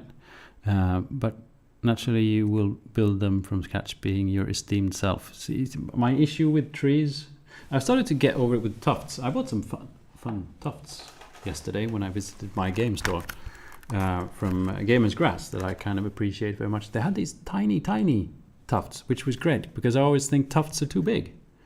And so they had tiny tufts, which was fine. And then just because then I had to compensate, and I bought huge tufts, which were called spiky brown. So that was nice. But I'm getting over it with tufts. But with trees, I have because especially if you have like a Games Workshop miniature like this, and if I'm looking at the base here, there's some sculpted leaves. This lone beast of a man is wandering the wastes of the broken realm where only, and the leaves are, you've got that deserted streets and a few leaves, or you get the idea. And so they've obviously sculpted some leaves on the base. And so then in my head, when you then have a tree on a gaming table, then that fluff that you get on trees, which is like some kind of moss or whatever, from like a Woodland Scenics tree, there's just it doesn't fit. I'd want sculpted leaves on my tree, because that's sort of where my brain is at in the and so that's why it's difficult with me in trees. My son was playing it with it the other day, but now I can't see it. I made a tree using Games Workshop has something called barbed bracken, I think, which is like leaves you can put on bases or on terrain and stuff like that, but they look more like bracken. And then they also have vines, creeping vines. I've made trees where I do that with wire and stuff like that, and then actually add the barbed bracken or whatever the other one was, the vines, to it. I've done a tree like that, but I can't find it, or I can't see it, and I'm not getting up because I'm wearing shorts. Am I? And I really liked the look of that, but it's a lot of work, honestly, to do a forest like that.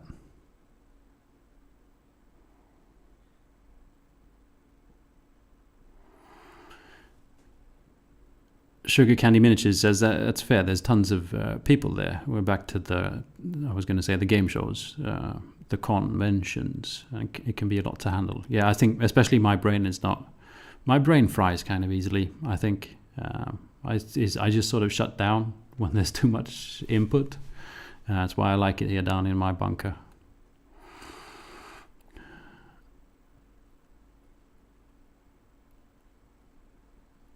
Clyde Dashing says, 1 more hour of stream to discover hand is now glued to MDF building. That would be, if sitting like that for long enough, definitely.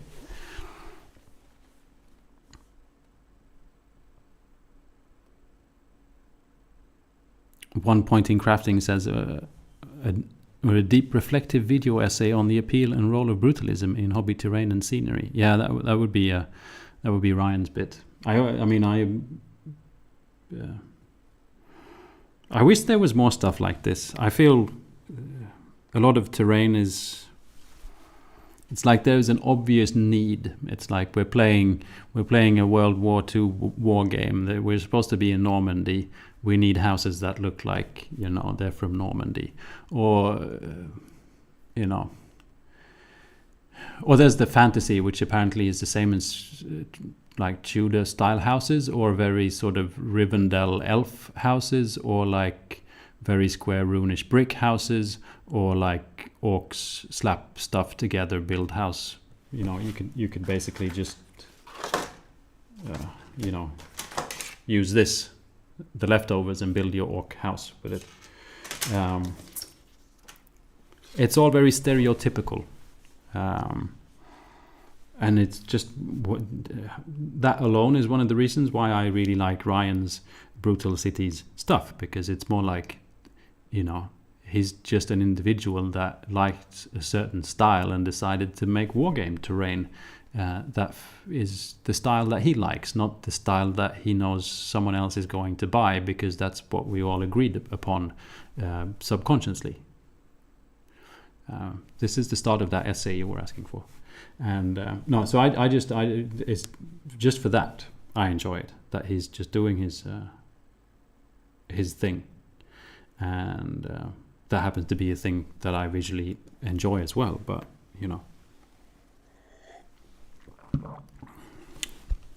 Phil says, food talk is my fault as usual. Yeah, sausage, which is fine. It wouldn't really be a 52 minutes stream or Discord without the food talk.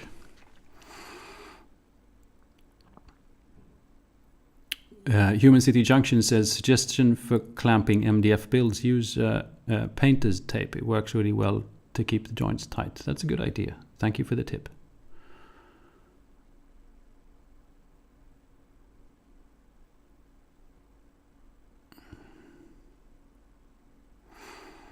Tina Martin says, Leif from Devs and Dives lives in Stockholm. That's in Sweden.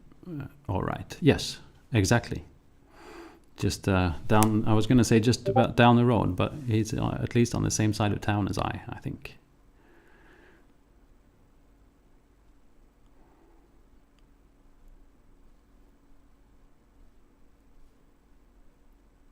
Adventures in Crafting has given me some money as well. Well, thank you very much. I appreciate it. I can now have 1 gin and tonic and 2 ice creams. This is turning into quite the Sunday, I must admit.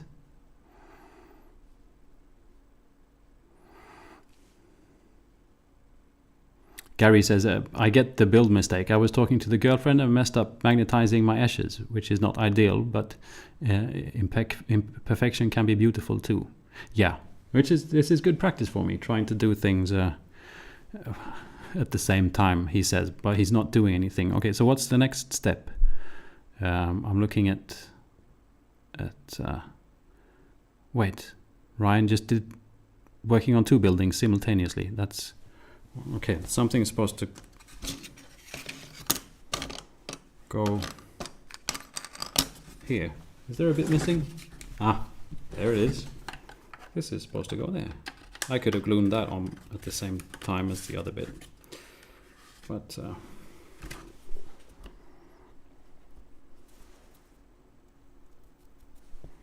that's just the way things go when not concentrating at the job at hand.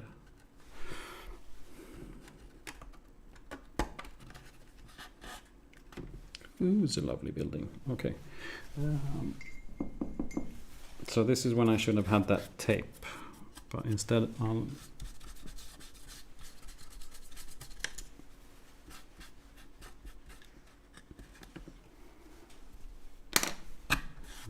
wait for that to dry for a little bit and then use some super glue.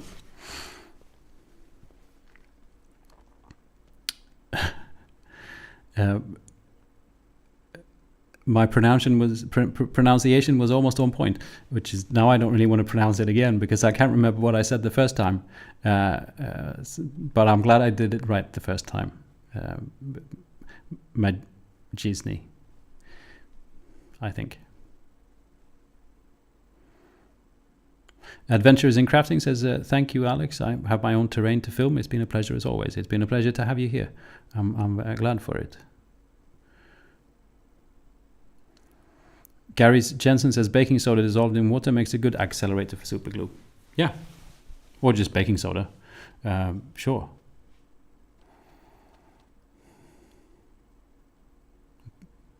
I've never tried it in water. I guess that works.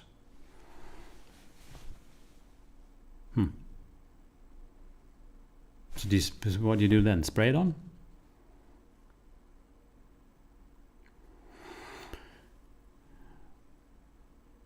Adrian Gidding says, Bane stream. Alex was born from the darkness, paints in it, streams in it. Yes, kind of works in it, kind of almost lives in it because of the amount of time he spends working in it. Also eats in it. And every now and again happens to take a nap in it.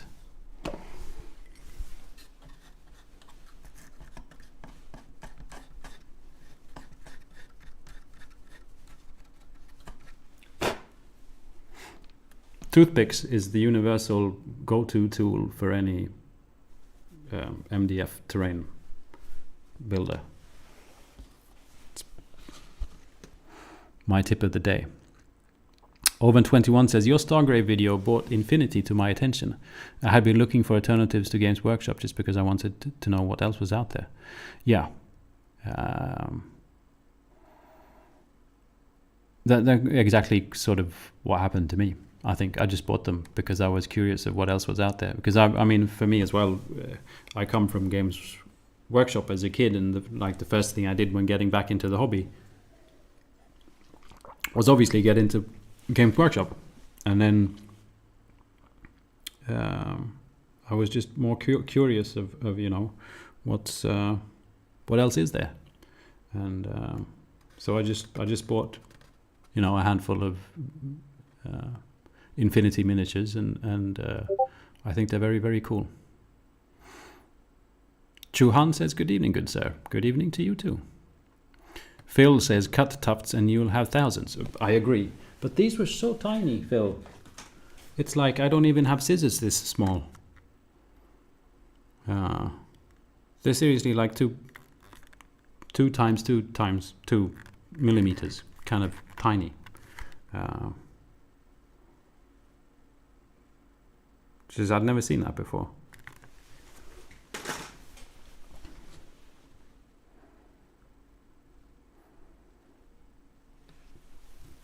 Sugar Candy Miniature says, I must have watched your Stargrave video a dozen times. It always makes me so excited to play, and I still haven't built a crew. Yeah, I kind of feel the same way. I've actually built a crew, but that was sort of a side project crew, and then I built my pirates, and I built I've already built and painted 30 miniatures for Stargrave, but still not my hand-picked crew. It's like a thorn in my side. They're still over there since like a month back, gathering dust, but that's the way.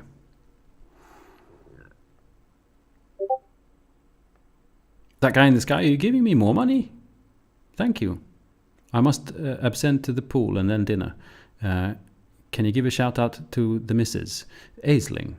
All the best. Of course. Hello, Mrs. Aisling. I'm glad you you know, come watch the stream every now and again next to your husband. Is that when he falls asleep after the gin and tonics, or yeah? Say hi to the hedgehog.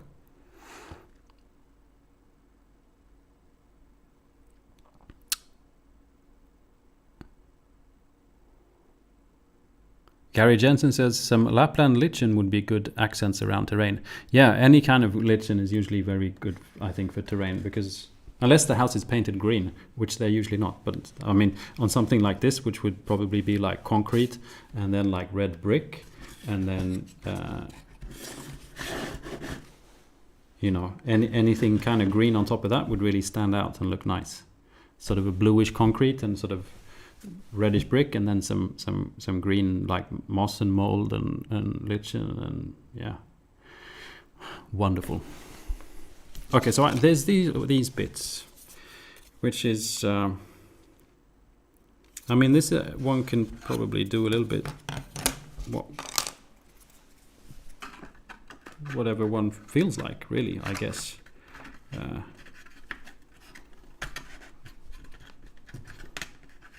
I'm sure there's a like Ryan would have a plan, but like the only thing I'm a bit, this one I would probably like, this door is very this is very like modern in a way that would, even for a future set game, it might not work in my mind, like it doesn't for me rhyme maybe with Space Marine kind of a thing, but that's the only detail on here that is like that, and so I'm probably gonna just cut those bits off, and then it's fine. But I'm wondering if this has any, you know, can I just do whatever I want? Of course I can. It's but is it stupid if I do exactly whatever I want?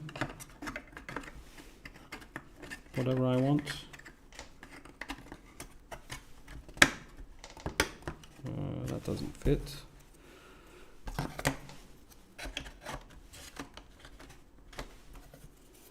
I'm guessing I can do whatever I want, because there's more like holes than there is things to put in the holes.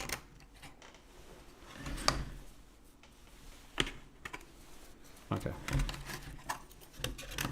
This feels like something that I would like to consider while not streaming. Where to put these things.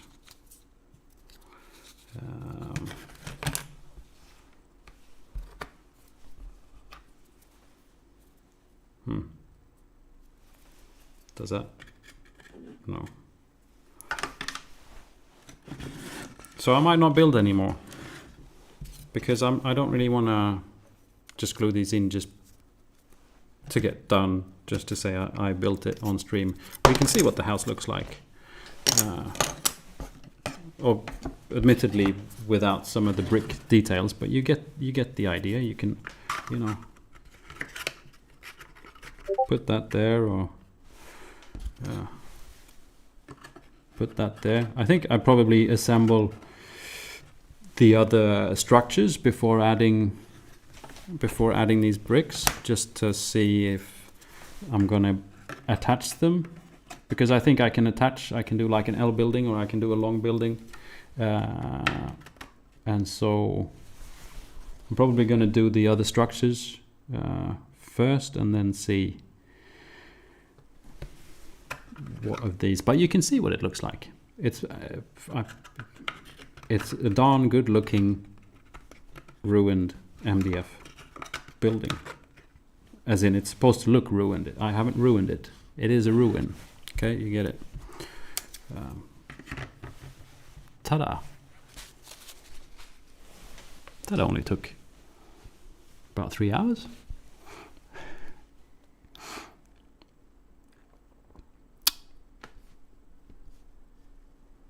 Okay. Kevin Baker says, is this the new design by Brutal Cities? Yes, it is. There's more. In theory, the set... so I just built that one. And then there's this one, which is... It has... so it's a third longer. And then, if I'm not mistaken... No, that must be that one. So is it just these two? Yeah, there's these two. And I have two of those sets. One with these with bricks, and then there's one which has sort of concrete blocks instead of bricks. So it's like the bricks are larger. And so in total I have 4, which means I could glue one together to have like an L-shaped building, and then have 3 that are just separate. Or yeah, not really sure. But this is just one, and in the kit there's another one. And yeah, I think I covered it.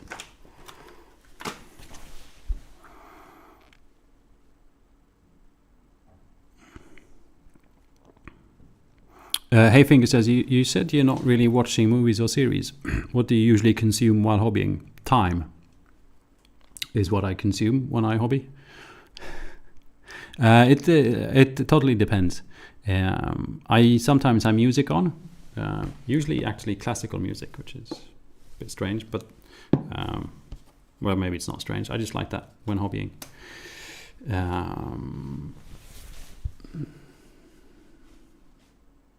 Sometimes I just don't have anything on. Sometimes I have YouTube videos, but just for the entertainment, I guess. But then it becomes sort of more like I'm just listening to it, so like a live stream and stuff like that. But I usually try and not really have too much other outside input when hobbying. But again, that's just a personal thing. But I kind of like the peace and quiet of the hobby, you know.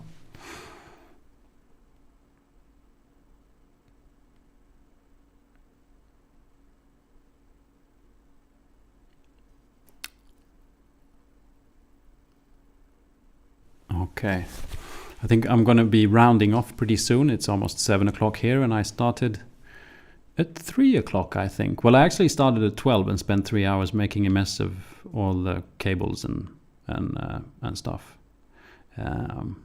resulting in 20 minutes of downtime. I'm glad so many of you found your way in here anyway, because I'm going to have to tidy up on the YouTube after this and add a proper thumbnail to this stream and stuff.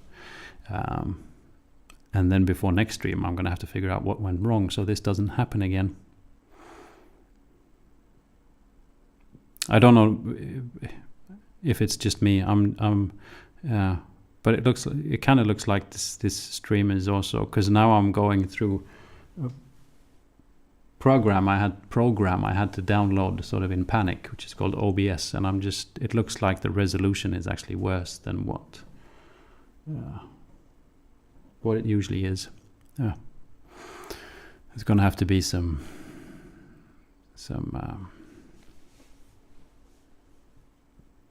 test streams probably before next Sunday.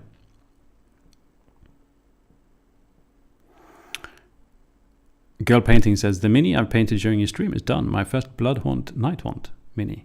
Cool. Did you start from scratch at the beginning of this? Because then, you know, that's it was a long stream.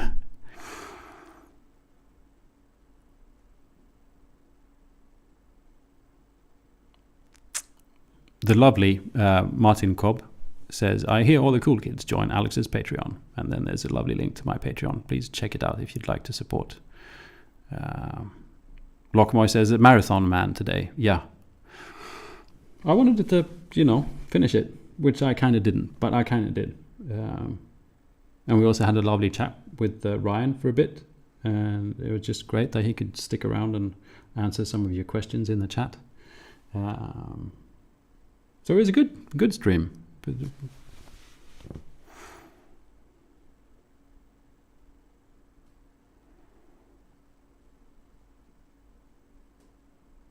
Dusty Knuckles in 3D says, commend you for attempting an out-of-the-box build live. Very difficult to concentrate on a project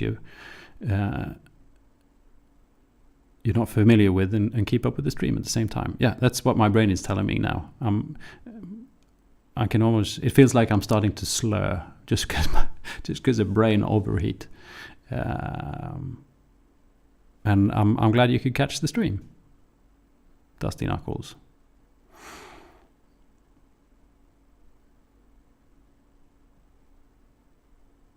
So thank you all for joining in. I'm gonna, finish off here, and then, well, I hope so, because now I have to try and figure out how I end the stream through OBS, which I haven't ever done before. But I'm sure that will work out. Thanks for joining, and I apologize for the initial mishaps. And thanks again to Ryan for joining the stream. Please do check out Brutal Cities if you're interested. I'll make sure there's a link down below in the video. Thank you for everyone who joined in, and I'll see you for the next stream. Bye.